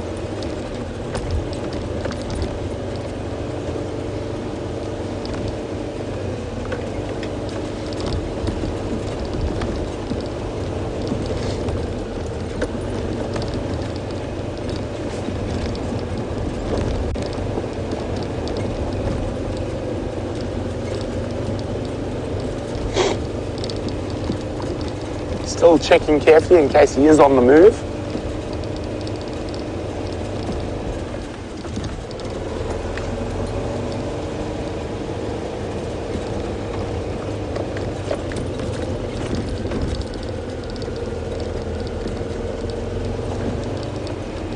But it's nice to have lions back on the property. Now, hopefully Jamie can just pull a leopard out of the bag, and Saturday Cataday is back in full flight.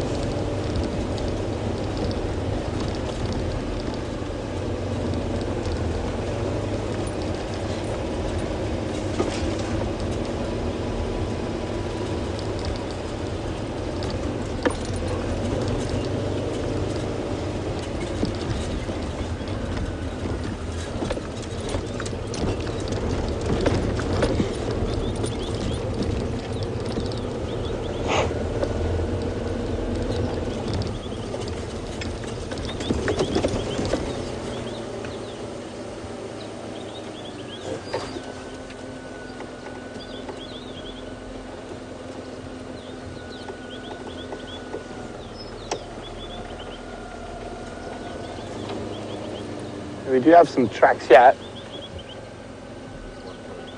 Oh. Ah. There we go. Just right here. Copy, thanks, Elvis. May I join you? I'm at Quarry Pan. So I just saw his tracks, and he's just been spotted around the corner.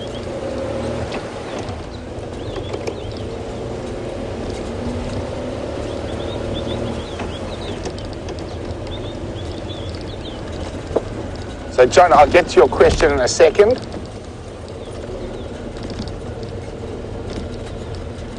I was confirmed on Drakensberg Road.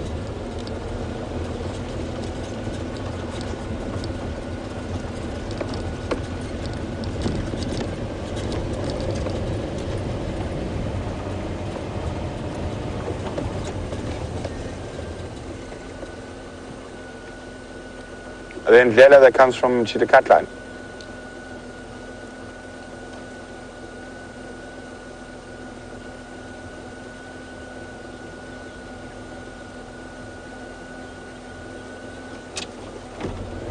Copy. I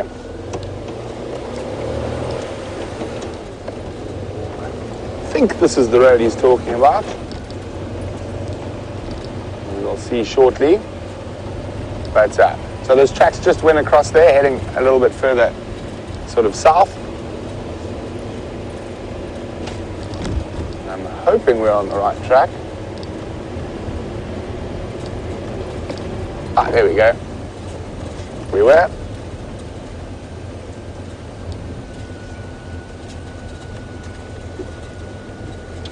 So, is he on the move, is the question. It must be, since Elvis is dashing off into the bushes.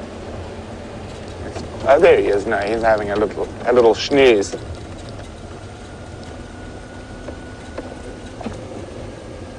How's that for you there, Genre? I'll try to get around in front of him now. There we go.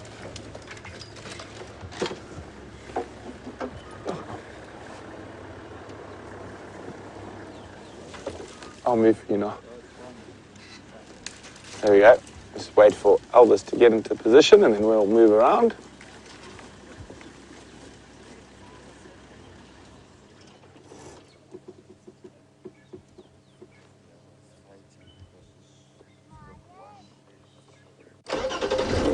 Yeah.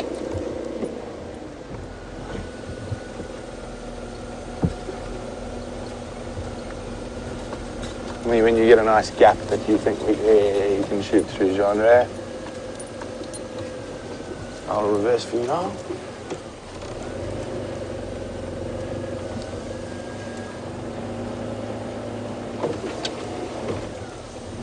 How's that? Is it... Okay, let's have a look. Oh, he's about to call.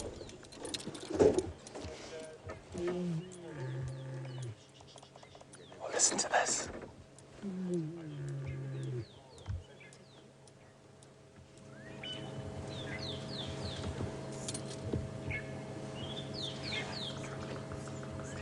Is that not a full roar?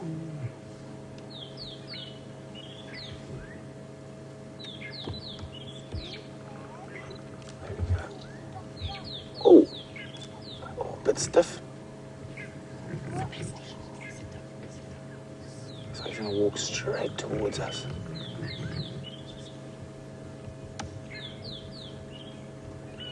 A nice big belly. He does have a little bit of a limp, but that's not unusual for male lions. Hello.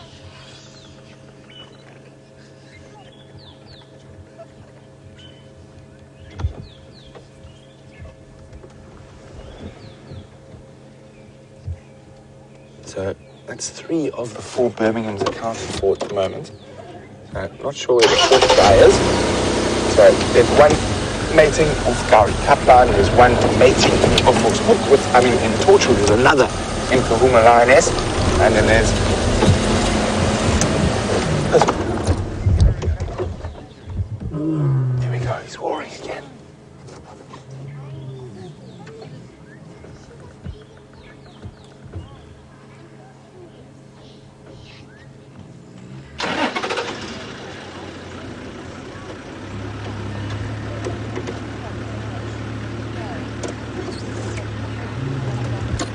getting a roar. Still that soft roaring, he's not roaring properly. Elvis is Nkuhuma.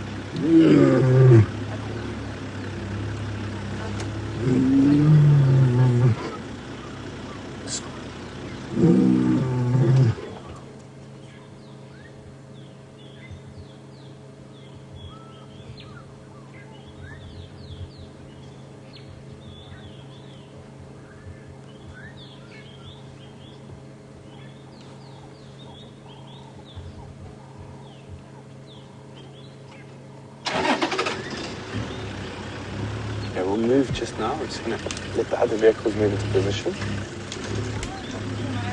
So it's not a full roar, it's more of a little contact roar. He's probably trying to check where the other coalition members are, but they're not going to tell him because they've got girlfriends at the moment.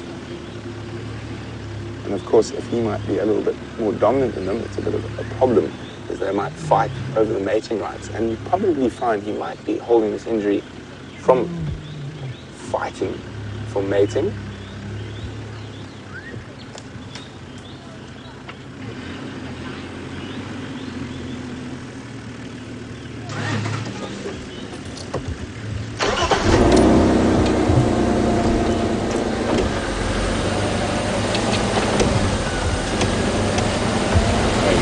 Around, try and get ahead of him. You can see his pretty face.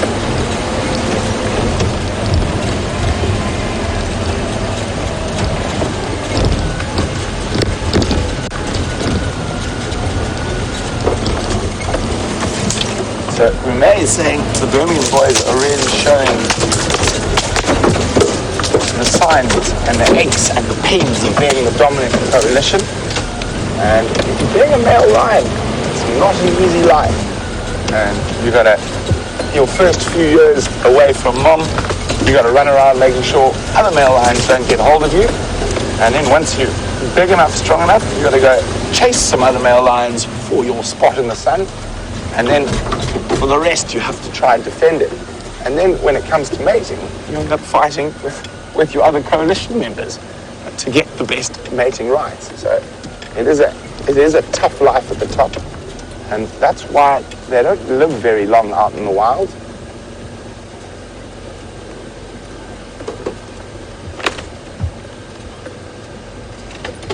How's that, Chandra?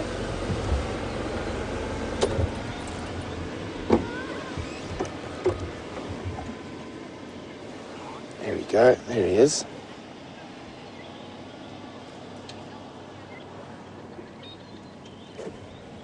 So if he does roar, we're in the right spot. And the sound will be coming directly towards us.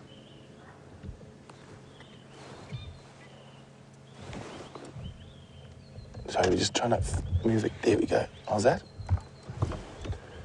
I had to move a cable quickly for there.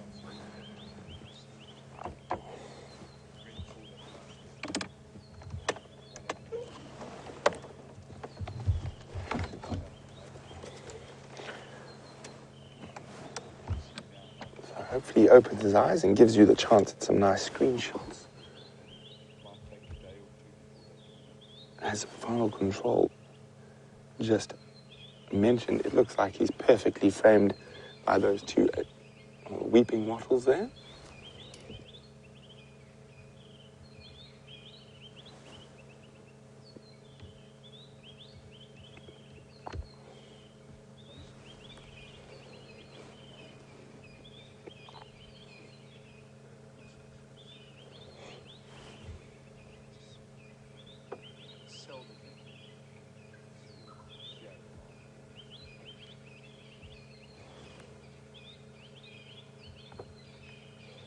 Oh, it's a tired kitty. Well, a happy kitty, a full kitty. He did get to eat buffalo last night, even though it wasn't the biggest one.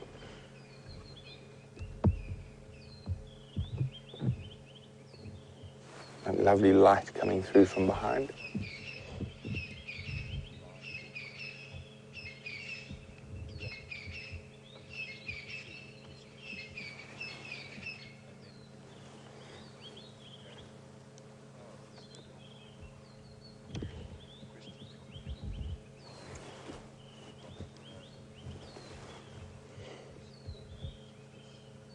So it's amazing how these male lions, since we first started seeing them, how their manes have developed. Now, of course, a male lion's mane is actually quite an important thing in his life. So it's not there as a decoration.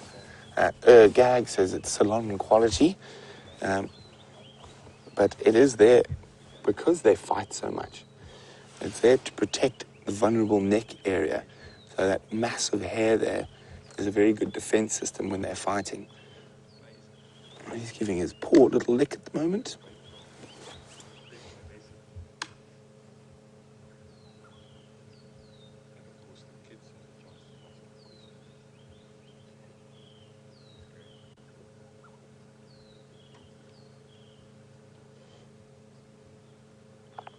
And of course, Jean-Ray has pointed this out to me a few times this morning. So I said, oh, those lions that killed the buffalo last night. The last thing we're going to see today is lions. And then the only thing we've seen today is lions. So I'm quite happy to be proven wrong in these circumstances.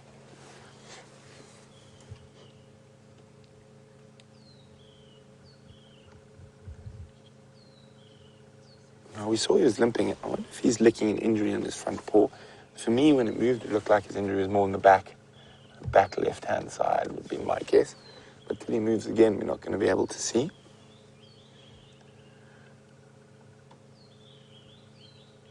But you guys might have seen a gash on his front paw, according to Final Control. So that's what he could be licking. He could be licking that injury. Now, amazing thing about lions and how resilient they are, he's licking a gash with that very, very dirty mouth of his. Lots of rotting bits of meat and things. Now, if a lion had to lick a gash on us, it would probably get heavily, heavily infected. Hey, big boy.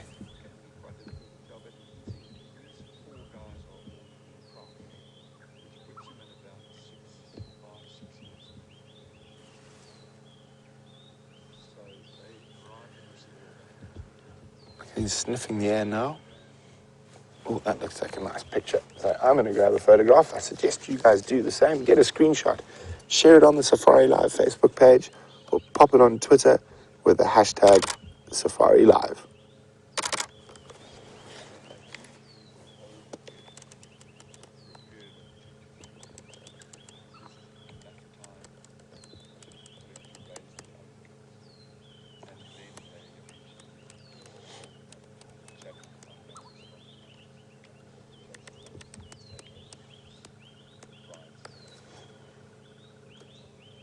So as it gets warmer during the day, it's unlikely he's going to move too far from where he is at the moment. So we're definitely going to stay here for a bit longer, see if he calls or we've done something entertaining. Other than that, I think we're definitely going to have to go have another look for that mating pair around Gowrie Cutline. Hopefully they might have come out of the thick drainage system. So where he's looking now, there is another Birmingham mating with an Nkuhuma lioness inside Torchwood. So it's possible that he's been listening to them, and it's possible his injury came from fighting for mating rights. Oh, look at that. He's gone back. This is a doo-doo lion. He must feel, he looks like I'm sure some of our viewers feel, being up at 1 a.m. or 2 a.m. in the morning to join us on the live safaris. We really do appreciate your dedication.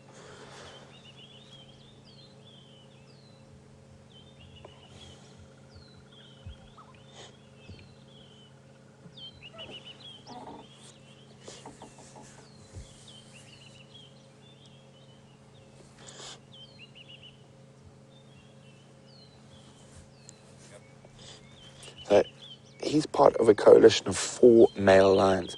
Lady Lone Wolf would like to know whether he'll be attacked if he's injured.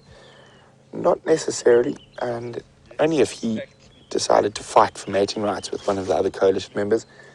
It's unlikely he's going to be attacked by another group of male lions. He's right in the core part of their territory. And even though it looks like he's limping, could also just be the early morning cold. And if he had to walk for a while, that injury would unstiffen and he'd still be a very formidable force. You would not want to tangle with this boy.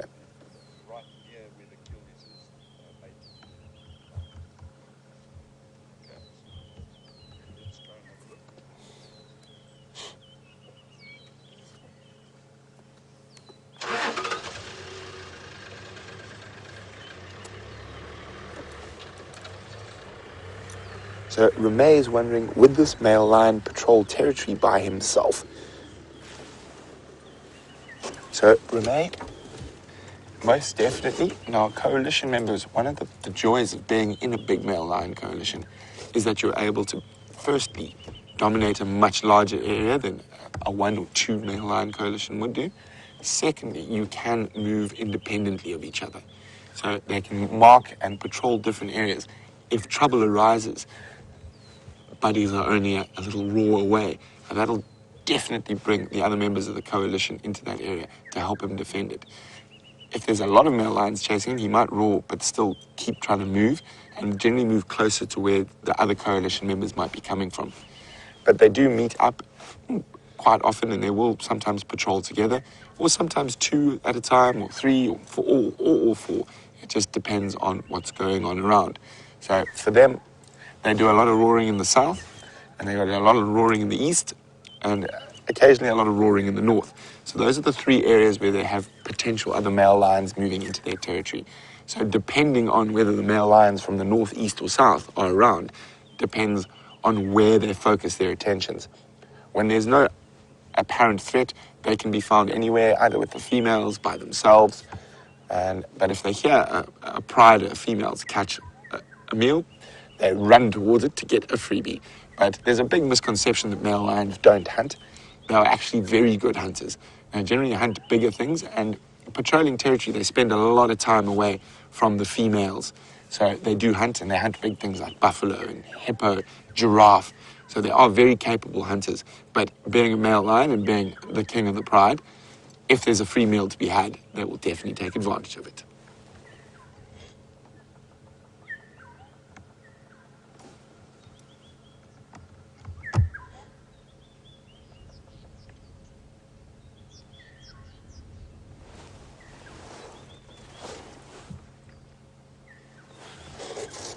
Let's try you a little bit closer to this big boy. Sarah is asking, she said this question might be silly. It's not at all, Sarah. She said, but do lions get hairballs? They most certainly do. And very large, very smelly hairballs. Quite often you'll find bits of bone and hoof in those hairballs as well.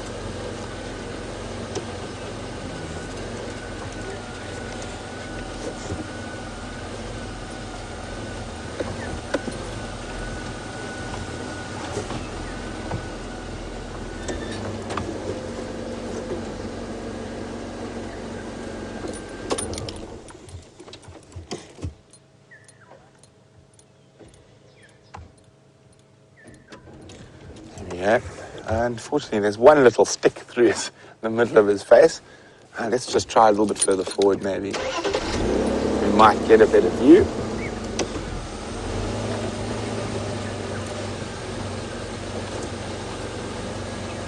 Yeah, try that one, Chandra. Try that angle.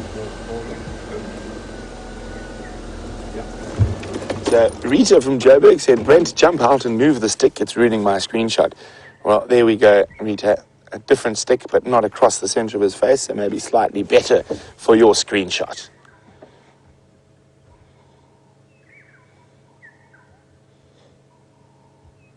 So lions are sometimes called lazy.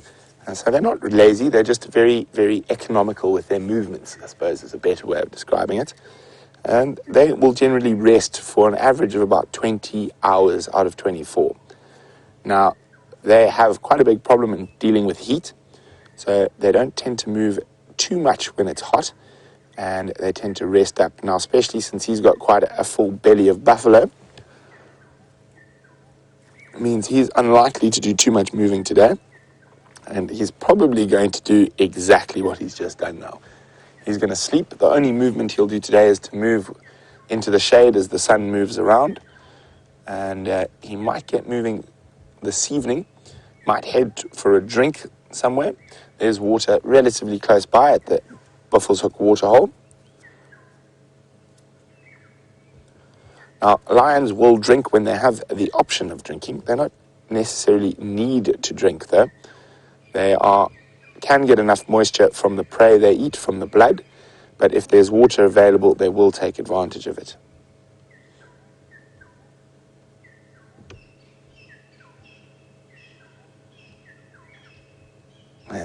the 1,000-yard stare. There's nothing quite like a lion when he looks at you. It almost looks like he sees straight through you. And of course now he closes his eyes. Oh, look at that. You can see there's a little tick on his left eye there, just below.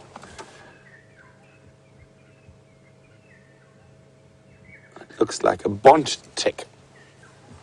Just from the color, it's yellowish. Some spots on it. Here's a Bont tick. Oh, there are those eyes. Isn't that exquisite? Hopefully you guys are getting some screenshots of this big boy's beautiful eyes.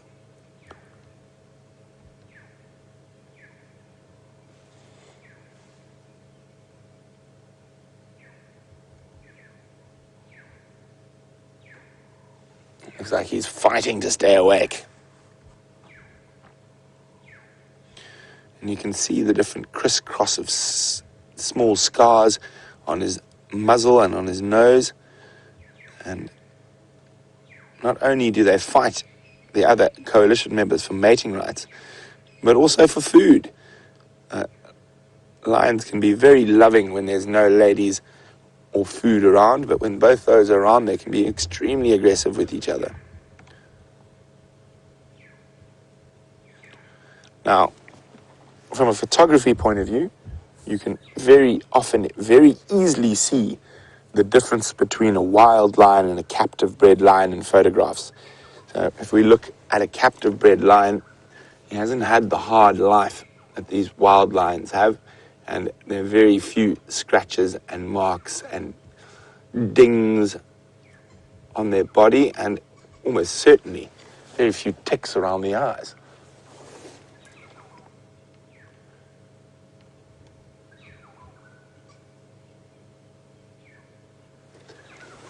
I think that's what he's going to do for the rest of the morning. So I'm hoping that that mating pair might have moved out of the thickets. So we're going to start meandering down towards that area again, and hopefully we get some luck. And the nice thing about mating lions is they don't sleep for the full 20 hours, and they mate every 15 minutes. So definitely worth our while going to have a look in that area.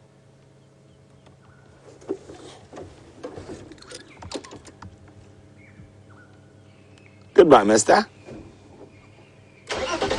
Have a nice snooze.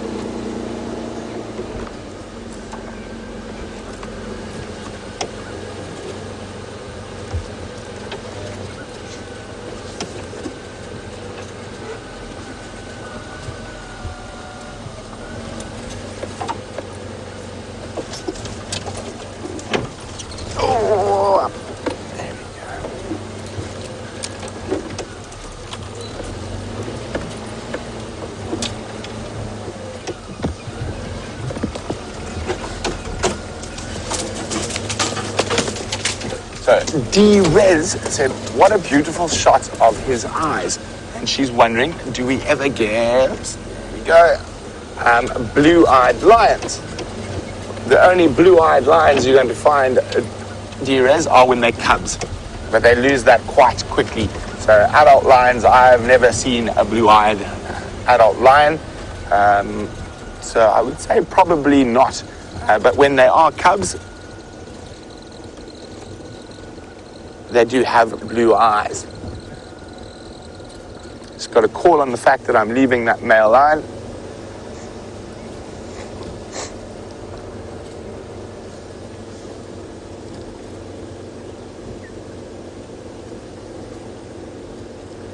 Just get a gap on the radio quickly.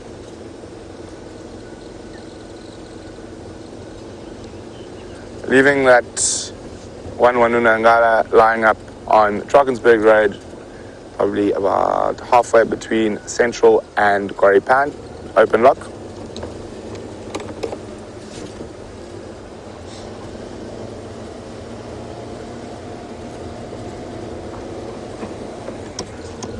So, lions everywhere. And hopefully we will be able to catch up with the mating pair. Oh, I'm rhyming this morning. That's normally Genre's forte.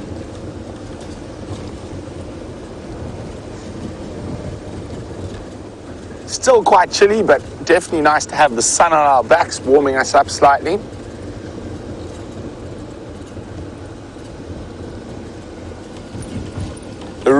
nice thing about these cold winter mornings is we do find cats on the move more often.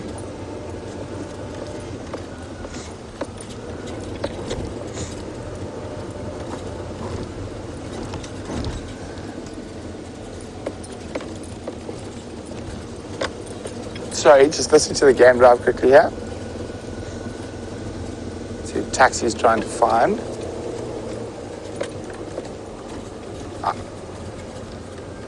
Not me. Okay, so we've got a bit more of a fun question from Dr. Debbie. Dr. Debbie said, the question is, if I needed first aid, who is the first person I would let do first aid on me, and who is the last? Jandre is putting his hand up, and he's definitely not the first person I'd let do first aid. He's giving me a sad face. I'd say there's probably 3 people I would let do first aid first, and that would be either James, Steph, or Jamie. The biggest problem I think I'd have is I'd probably do most of the first aid on myself. And in terms of who is the last person I'd let do first aid on me, I'm not going to sink anyone out in the open, but they know who they are. They've already killed me once in a drill. I didn't make our snake bite drill, but we do first aid training quite regularly, and we will be doing some more. So, in their defence, they haven't done nearly as much first aid as the rest of us. So, living out in the bush, we've been doing first aid courses for a long time. I did a British military first aid course while I was in Tanzania, and learned a lot on that one. And then I've done multiple first aid courses since then. So, but I think the one I learned the most on was the emergency military first aid course. I'm quite good at stitches as well. I've even stitched myself up.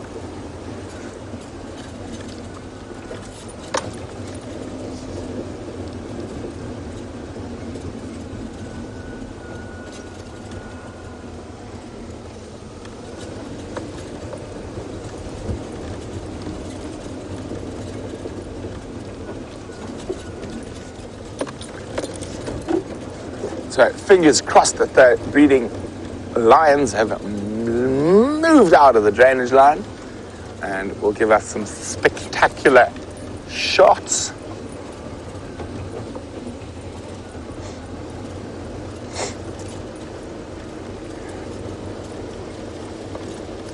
Our first plan is to check along the southern side, central, make sure they haven't popped out there. Then we'll check back along Gari Cut Line and then around to Hyena Road. We might stop and listen for a little bit, see if we can find them with our ears to listen to the most noisy affair.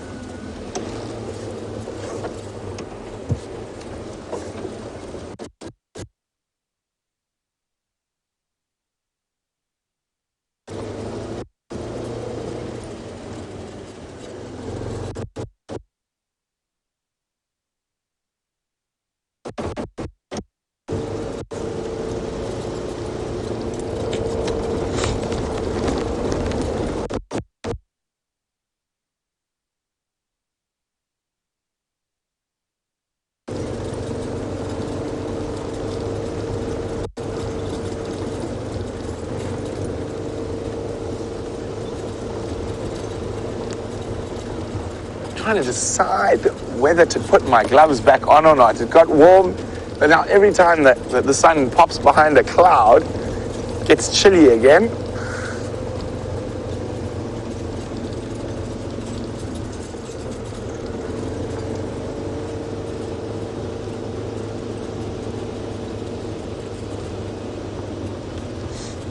Now, Emily is wondering where I found my other mitt. Well, very strangely, with all my shoes. I don't know quite how it got there, but it was at the bottom of the cupboard where all the shoes were. Jamie actually found it. I can't lie, I didn't find it. Jamie did. She knew where it was. I was quite confused. I'm still not sure how one stayed in my case and the other went to live with my boots.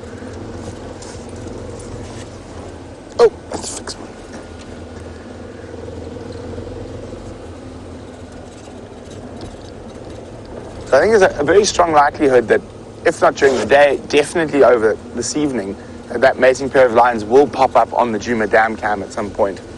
So keep your eyes open, dam cam peeps.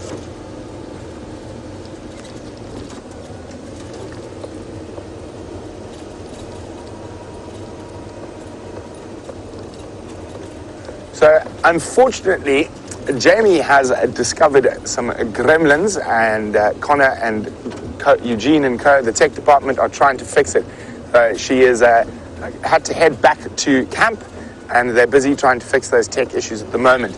Hopefully she'll be out shortly, but till then, unfortunately, you're stuck with me.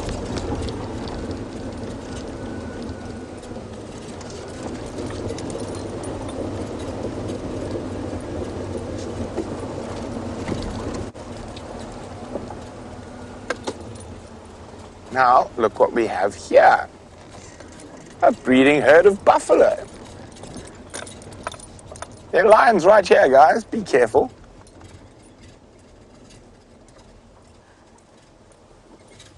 So it looks like difficult to say how big a herd. And I think a lot of the herds have been split overnight with the lions chasing them.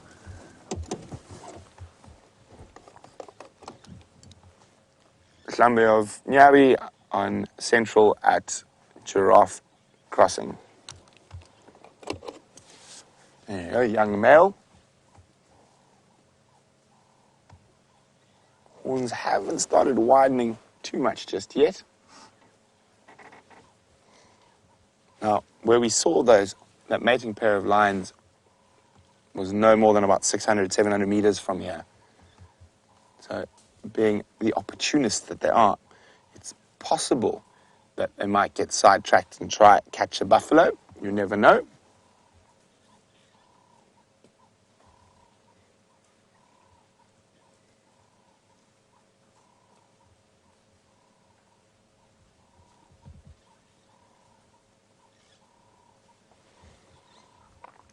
And also, for the dam cam, guys, I think this herd of buffalo is probably going to head towards there as well. And we have seen some incredible lion and buffalo interaction around Vuyatela.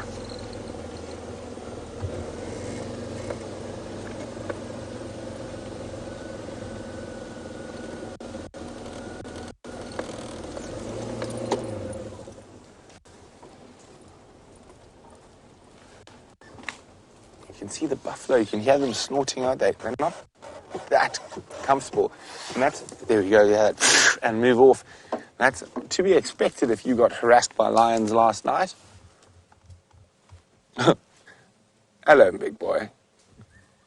There's a big dominant bull giving us the you owe me money stare.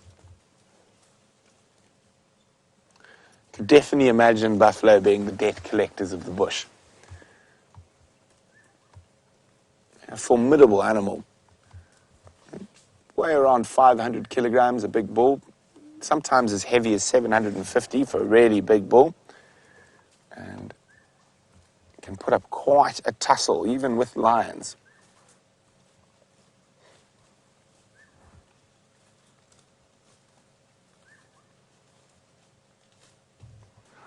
So if these buffalo continue heading in the direction they are, they might bump into those lions. But I'm going to go try find the lions.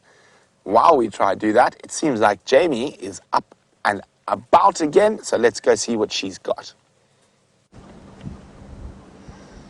Well, it's been quite an interesting morning, has it not?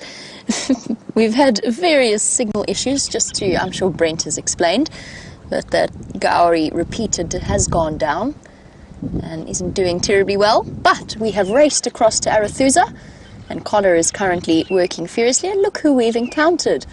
It's our slightly strange giraffe from yesterday. Now, if you missed the sunset safari, we found this trio of giraffe, a group of 2 females and 1 subadult male, who's currently looking off intently to the west and now looking at us. And they were behaving in the most peculiar manner. Now let's reposition slightly, just because I'm sure we can get a slightly better view. They are nice and relaxed around vehicles. So yesterday, this strange trio were galloping around playing. I can only assume that they were playing. The hormones maybe playing a slight role in whatever was going on. But they were galloping around. The female was kicking the male was kind of half touching her with his front legs, almost like a courting ritual, but not quite. He's quite bold, this little gentleman. Oh boy, it's okay. I'm not coming to get you. And then the end result was, after they'd chased themselves across Impala Plains, they then gathered around one spot and proceeded to stick their heads right down towards the ground, like they were having a drink, but just to sniff the soil around that area. At first I thought they were going to go for bones, that they were going to pick up a bone or something like that. They didn't, and all three of them repeated that ritual. There we go, oxpeckers. Look at that, perfectly synchronized, or almost perfectly synchronized, combing motions from the oxpeckers, sifting through the fur. They seem to have calmed down a little bit though. None of the shenanigans that we saw yesterday. And we were treated to such a special sighting because they were full-on galloping. And it's not often that we get to see a giraffe running at full tilt with that very strange, graceful, I suppose, rocking motion. It covers ground tremendously quickly. This gives us a perfect opportunity to see the stiffened tail feathers at work of an oxpecker. Oh, that's a lovely beard you've got going on there, girl. Those slightly thinner ossicones. Ah, I wish she'd stuck her tongue out for us yesterday. The school was asking about whether or not it's true that giraffe have purple tongues. Yes, of course it is. Darkened with melanin to toughen them up.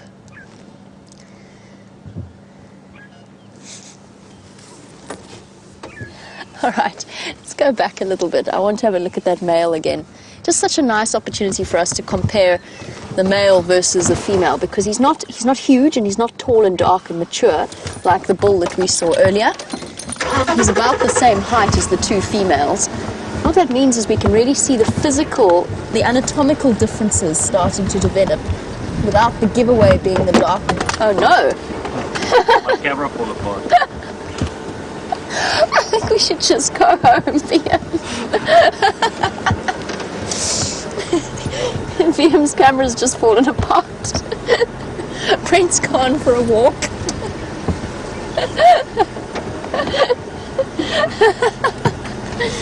You know when you just have one of those mornings? This is not the way I was planning on my Saturday morning going at all. Liam, would you like to fix your camera quickly, or can we fix it? Let's see. It has gently fallen apart. The lens cover has gone for a walk.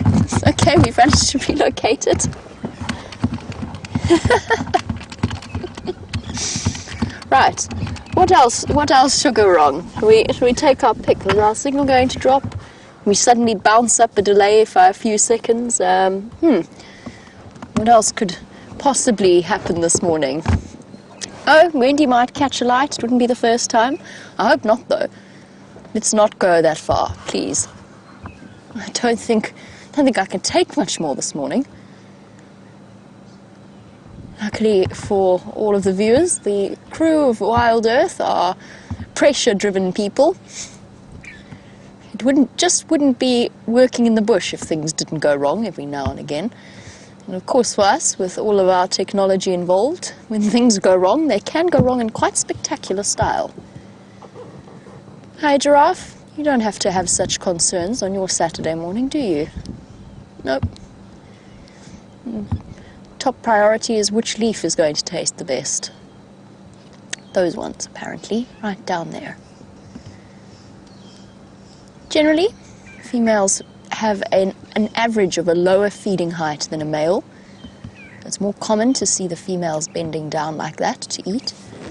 And that's of course because a giraffe's long neck, evolutionary-wise, contrary to the theories that we've all grown up understanding, a giraffe's long neck is now thought not to be to provide a feeding height advantage, but it's actually a reproductive strategy.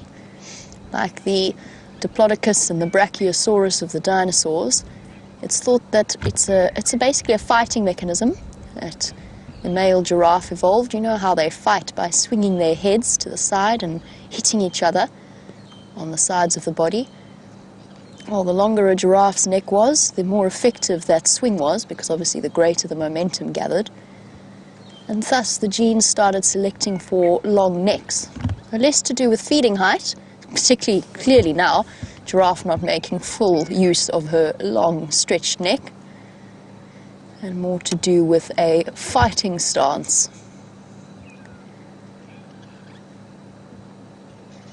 Yeah. Now, an interesting aspect of the changing way in which our understanding evolves as we learn more and more about the animals we see around us. All right, well, the three of you seem far better behaved than you were yesterday. Obviously, run out the hijinks. Now relaxed a little bit and just enjoying a nice and sedate Saturday morning breakfast. Aha, the monitor has disappeared. That's okay. Par for the course. On we go. It gets to the stage where one does really just have to have a good laugh. Let's go see what's happening at Red Dam. Maybe the Mangeni Pride has decided to come back and join us there. Good morning, Impala. Oh, feeling a bit lazy this morning, are we? Oh, there's the big ram settling down.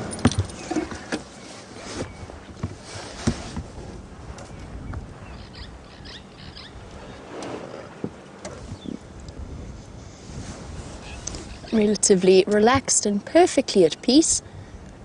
We have a very interesting question from Gag, which is basically Gag, is that right? Is essentially, why are the animals so relaxed with our presence on the vehicle, and yet if we were to get out and walk around, they would be the first to dash off, and the impala would be a perfect example of this. If I were to get out of the car now and walk towards them, they would be on their way very rapidly.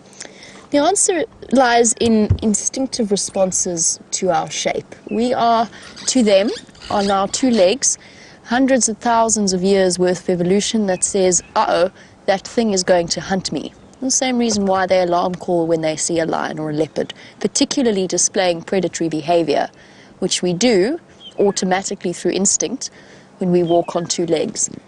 But and cars or vehicles driving around this area have only been around for the last 100 or so years. That's pushing it. Let's say the last 70. The first civilian-driven game drives around the Kruger National Park would have been around the 1930s. That's when most of the cars started arriving.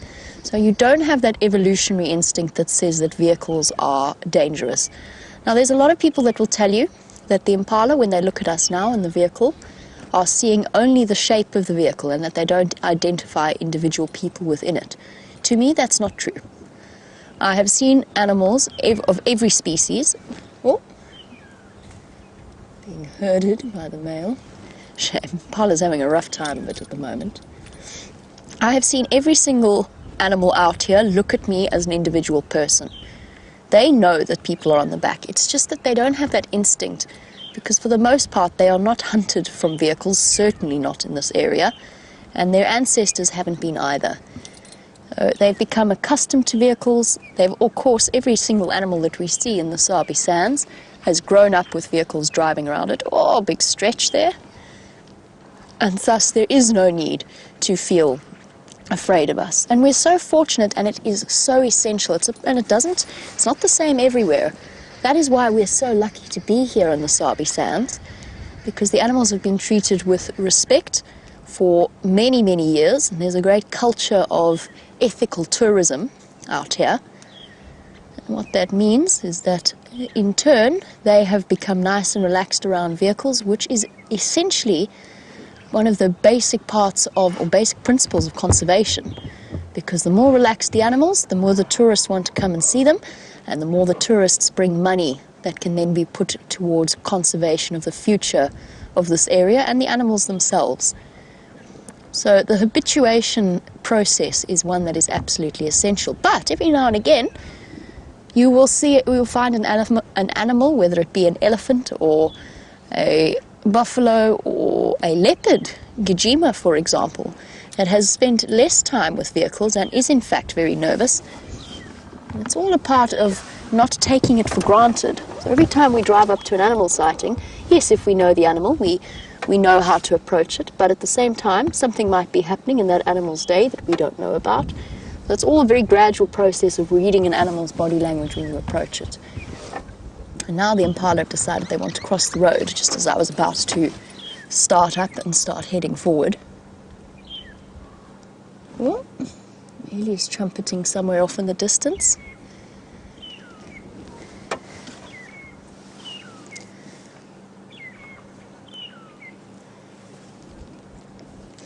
Oh, Joey, you were wondering, do impala alarm call on the subject of them responding to people on foot?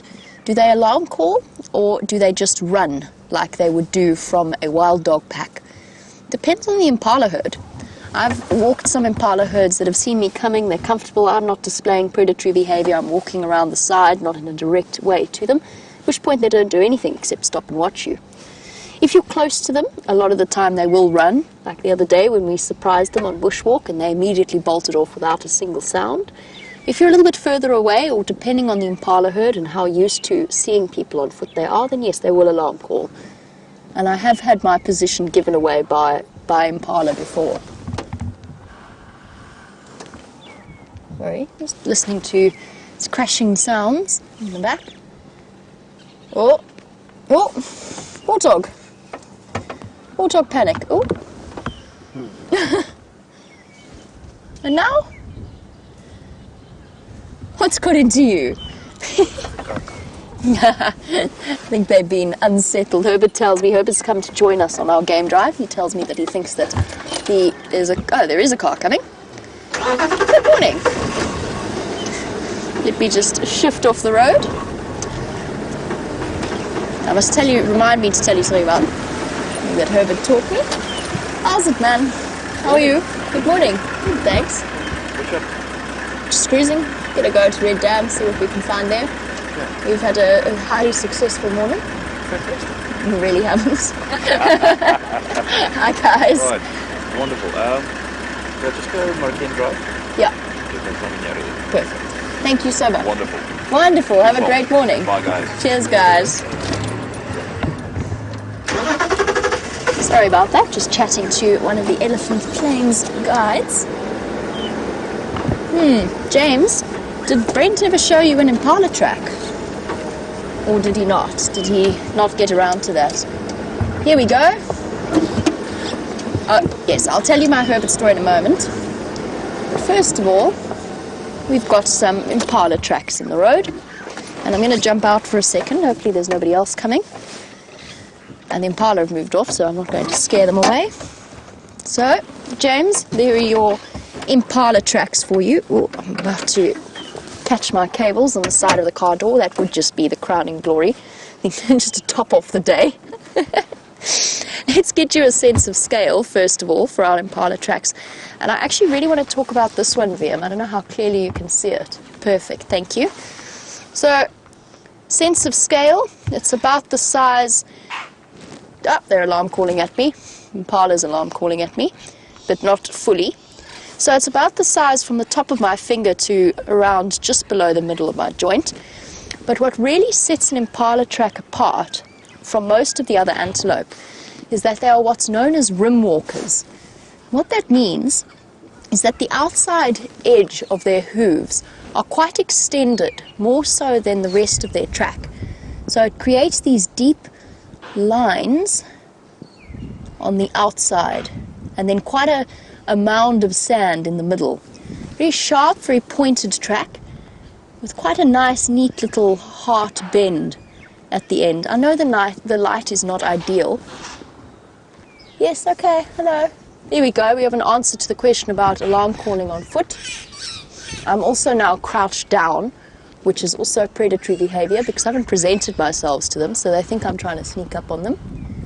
And so they're all pow, pow, pow, barking at me. Now, as I stand up, they skitter a little bit, and then they relax because I'm not walking straight towards them. And obviously, I'm not going to try and prove a point by walking at them, trying to deliberately scare them. I don't want to do that.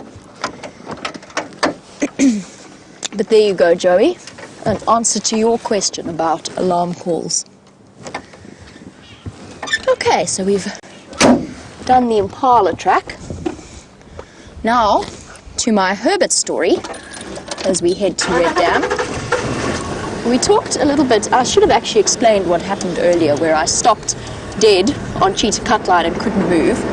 And that was when Gowrie repeater went down, and I only had signal on one of our masts, but it wasn't very stable. Brent didn't have, I can't remember if he was off the vehicle or he didn't have signal. Either way, we couldn't get to him. And for us, when the signal gets a little bit weak, it's better if we stop and chat about stuff. And it happened at that exact moment, so I had to stop and sit for 5 minutes and chat to you about some stuff. Otherwise, you would have ended up watching our tech loop, which we wanted to avoid.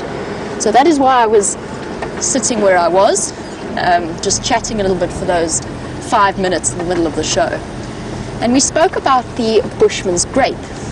Picked up that plant. I said she's got quite a medicinal smell. Now, Herbert tells me in addition to using it for bee stings, if you dig up the roots and you boil them up with either magic guari or natal guari or both, it's apparently used as quite an effective treatment for STIs, so sexually transmitted infections or diseases, as well as a treatment for bilharzia, and basically as a blood cleanser. So I'll have a look at what chemical properties it has, but there's a little bit more information about the Bushman's grape that we stopped at earlier. It's wonderful to have Herbert joining our team.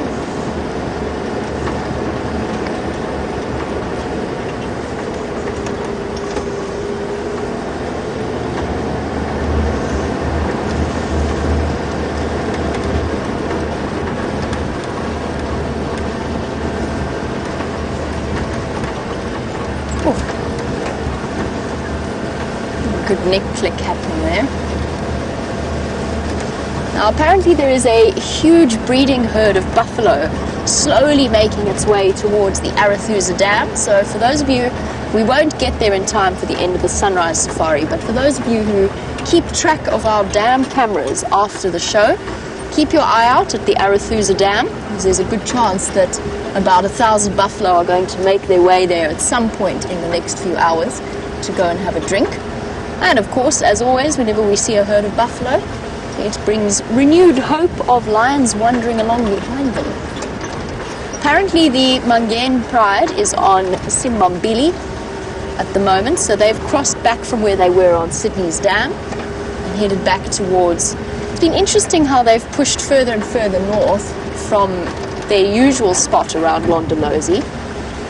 It was so exciting to see a new pride of lions for us the other day. Remains to be seen, though, where they're going to settle and what they're going to do with themselves.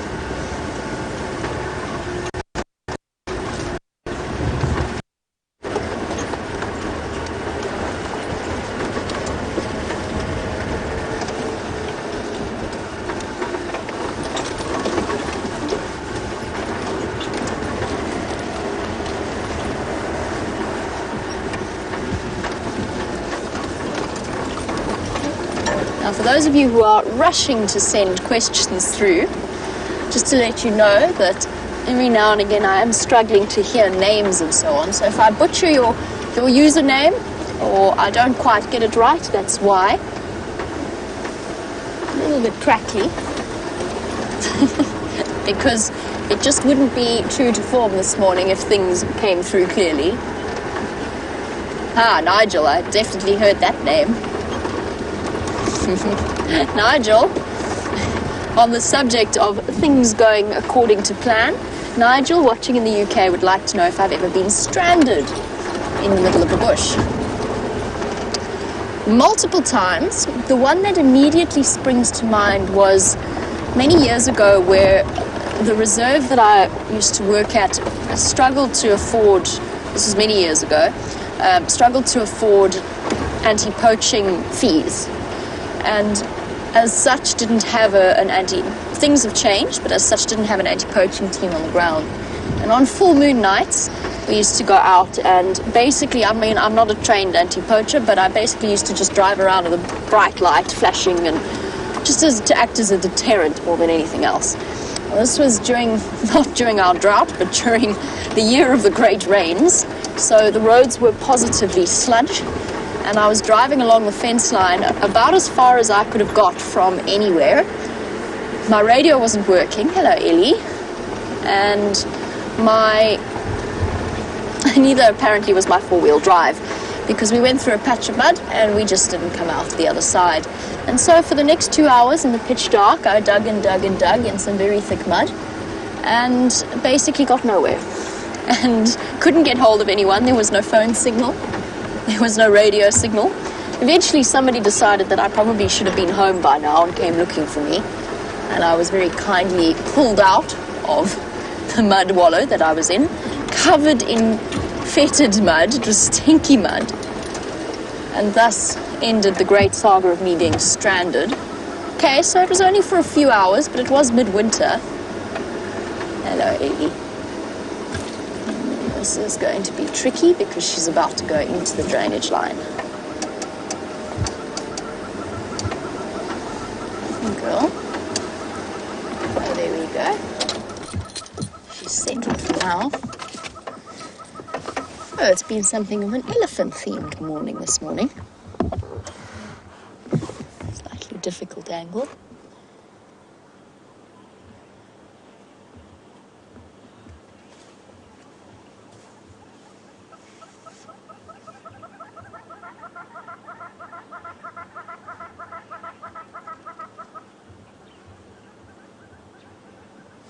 That's amazing. Thank you to Dave in Toronto. This morning we had a question through about the size of an elephant's lung, and a question that I had absolutely no idea what the answer was. But Dave's just sent through information saying that an elephant will breathe in about 310 liters of air per minute, compared to us where we breathe in about 7 to 8. That's absolutely phenomenal. I mean, it makes sense. They're such large animals. But I'd love to know about the actual physics behind their hemoglobin and their heart and their lungs and their whole pulmonary circulatory system must be absolutely incredible to be able to function in that way. And then, of course, so much of that blood that's then oxygenated sent through into the cooling system, the great cooling system that is their air, their ears. Goodness. Not their air, that doesn't make any sense. So their ears. Oh, all right, everybody, bumpy, bumpy. I will always fondly remember this drainage line that we've just gone through around Red Dam as the place where we were treated to an extraordinary sighting with Tingana and Karula mating. See if the rest of the elephant herd isn't through here.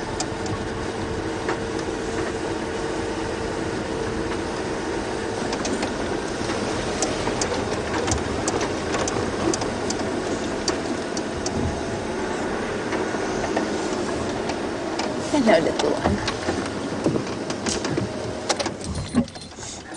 It's amazing watching the areas that the elephants can traverse. Not a tail, that's Ellie. Oh, wow. Look at that.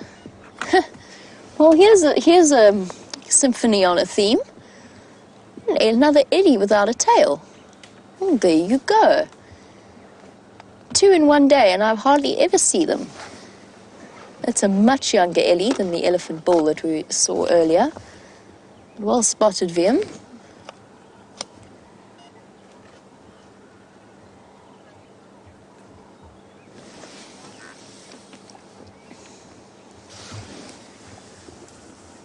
It's interesting that tailless Ellie, a slight stump to him.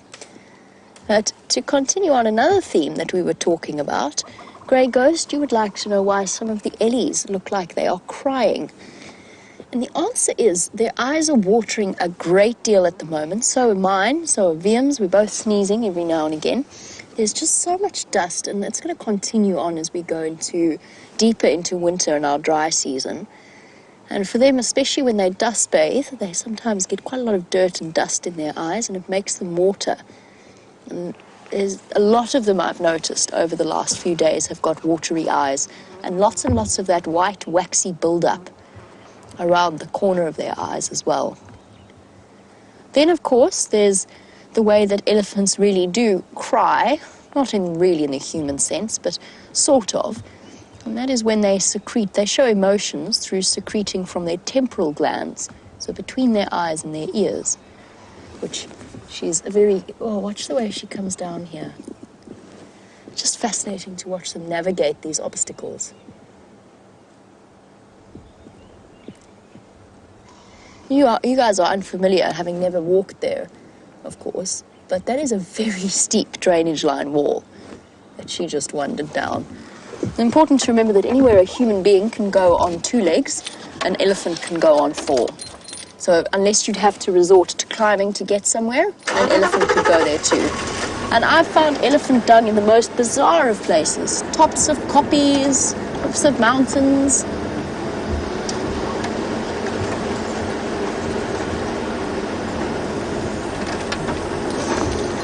I was hoping there'd be more of them, but it seems as though she's lagged behind the rest of the herd, or she is all on her own with her baby. But let's try and do a loop while we do. Debbie, you were wondering if an elephant tusk will ever get a cavity or decay in the same way that human teeth do. And yes, sorry, excuse me, although the elephant tusks are very, very tough, as you can imagine. I mean, they sit outside of the elephant's mouth. There is exactly the same root system, an even deeper root system than we have that extends into their faces. And every now and again, whether it's through you know how some human beings have weaker teeth than others, sometimes they crack more easily. Every now and again an elephant is born with a defect that either the tusk splits and heals up quite nicely, or they get really serious, really uncomfortable abscesses. And that can happen if they fight and they crack a tusk as well. And apparently there's a lot of grumpy elephants, unhappy elephants that very often charge cars, are thought to have really nasty abscesses in their teeth, in their tusks, which must hurt. And those of you who have experienced toothache, you know how incredibly debilitating that pain is. It radiates up into your head. You can't think straight. And just imagine being an elephant, so now you've got the weight of the tusk hanging on there. And unfortunately, in other situations, not here, but in certain situations, that can result in the death of the elephant, either through infection or through the fact that the elephant becomes so aggressive that authorities they don't realize what's wrong with it, and they have to remove it from the system because it poses a risk to people. And that's very, very sad when that happens, because you can hardly blame an elephant for being grumpy when it's got toothache and might not even understand what's happening to it. So yes, they do absolutely get sore teeth. Their molars generally, as far as I know, are relatively intact.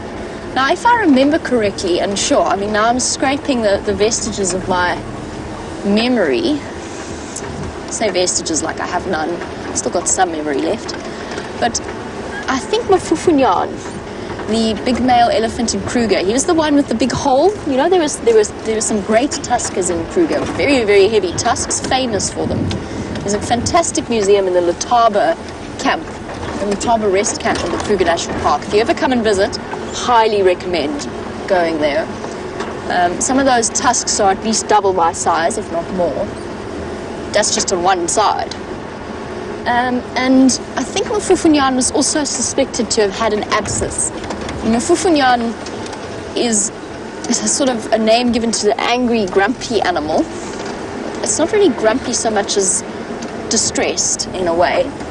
He had a big hole in his head from where they suspect from another elephant's tusk, but I think he also, if I remember correctly, he also had an infection in his tusk that was making him particularly unhappy.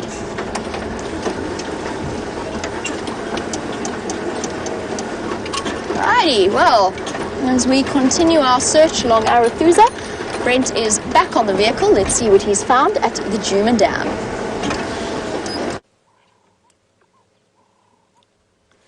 Look at this. That little big herd of buffalo we bypassed a little bit earlier is now on its way to the Nkuhuma Dam cam, as we predicted it would. Chandra and I went for a quick look for those lions again. Fortunately, they're right in that sort of impossible to get to spot in the little riverbed there. But let's drive round to where the buffalo are drinking.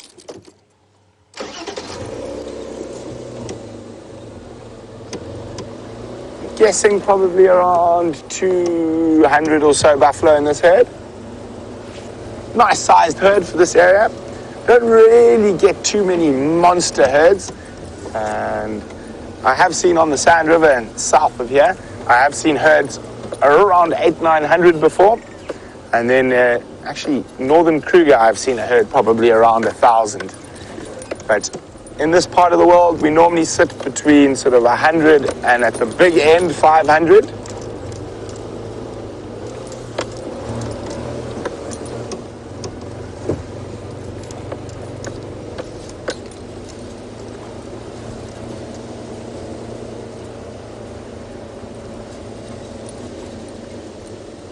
Well, Angie Lady says she hoped they pumped the pan. She doesn't know if the water's going to make it through this bout of buffalo. So we are going to be doing a virtual reality section here. So I'm just going to stop a little bit further away so Jean-Andre can turn it on and we can do our clap without disturbing the big herd of buffalo. Beep, beep, beep, beep, beep, beep, beep, beep, beep, beep, beep. That's all the GoPros turning on. So let's just wait. Is it recording? Am I ready to clap? There we go. And a safety clap. So for those wondering what VR is, that's a VR rig. It's a 360-degree view. So if you have a smartphone or one of those goggle things, you can pretty much put it on and watch the video all around. So you can see what's in front, at the back, right next to the car. So we're going to go take this and become immersed in buffalo.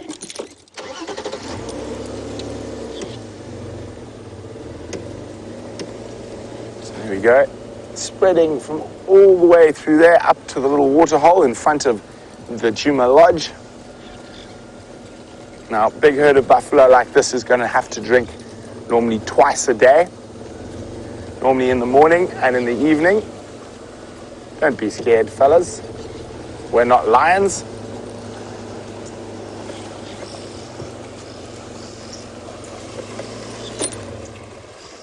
Look at that. I'm just going to sit here. So quite a few of them have drunk already and are moving away to the north.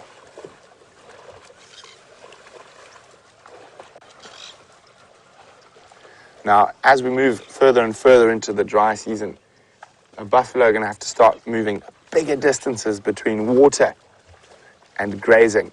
And this does play an effect in their condition, which makes them much easier for the lions to catch. Now, by no means catching one of these big beasts is an easy feat, but especially as we head further into the dry season, it is going to be more difficult for them to evade as they're not in the best condition.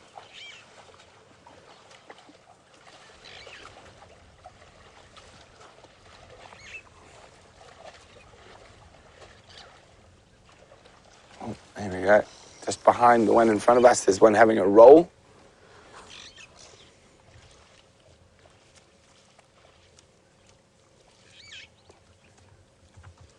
Oh, there's quite a beautiful, beautiful setting here. Lots and lots of buffalo.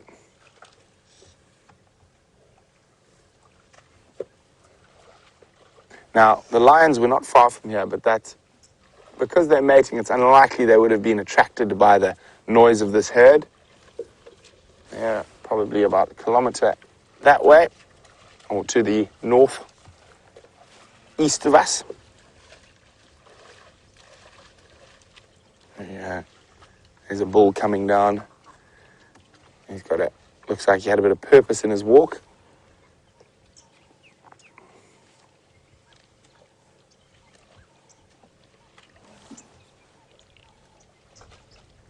Yeah, quite a few of them moving back to drink now.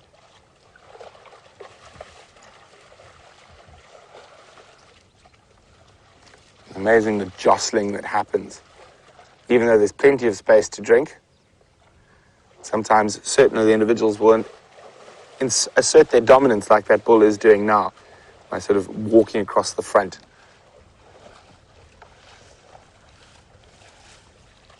Looks like he's going to come a bit closer to us. You can see that massive boss, an adult male buffalo, very hard developed boss.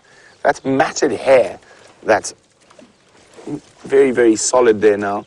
And of course, used fighting with other buffalo, as well as used as defense against animals like lions. Here comes an old female now.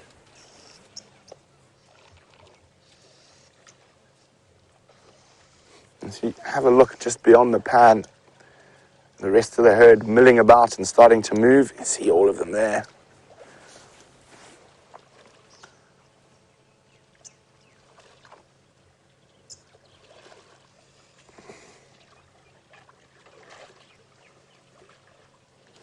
And of course, quite often with these big herds, there's always a few stragglers. The main body of the herd seemed to have drunk before we got here. And if we look off to the right, as I said, there's often a few stragglers, and they normally are males. So there's a big bull down there, and there's still another one coming through. Ooh.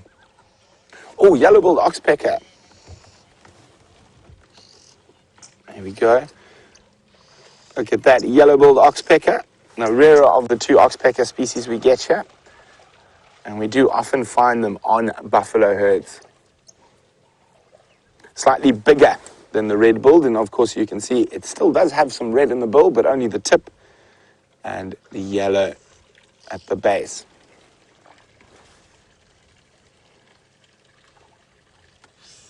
Now we've got both species of oxpecker here. We've got yellow and red.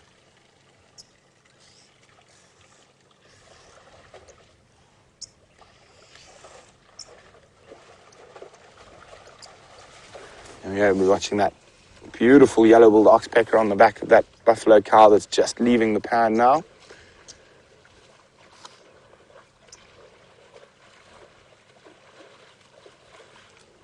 Went come across a little bit to the right there, Jean-Andre.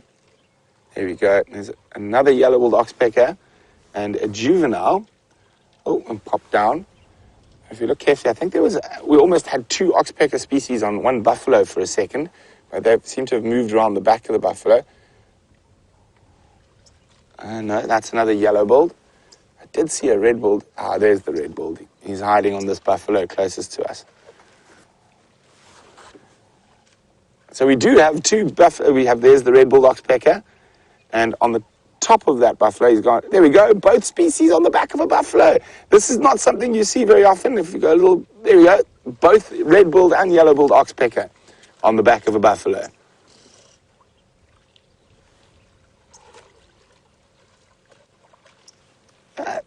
That's amazing. And of course, they compete for the same food source, and the yellow being a little bit bigger sometimes does bully the reds. But I think there's enough ticks to go around this morning.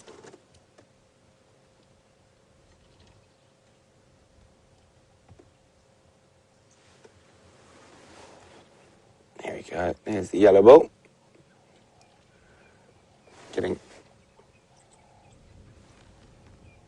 You can see they've got a very finely sort of combed beak that they're using to sort of go through the hair, pick up any ticks or other little parasites that might be on the buffalo.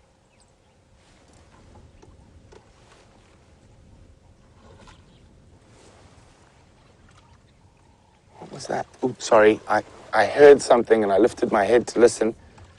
Almost sounded like a kudu alarm call. But quite difficult to hear with all these buffalo around.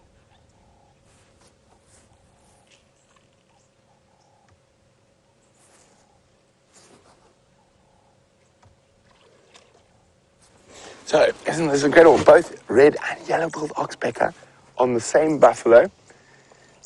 And we can hear them. There we go. There's a yellow-bill was chasing a red for a second, but there's a family of yellow-bills, a male and a female, and two little juveniles, and you can see their juveniles by the lack of color in their beak. And, oh, they just throw a tick. Looked like it.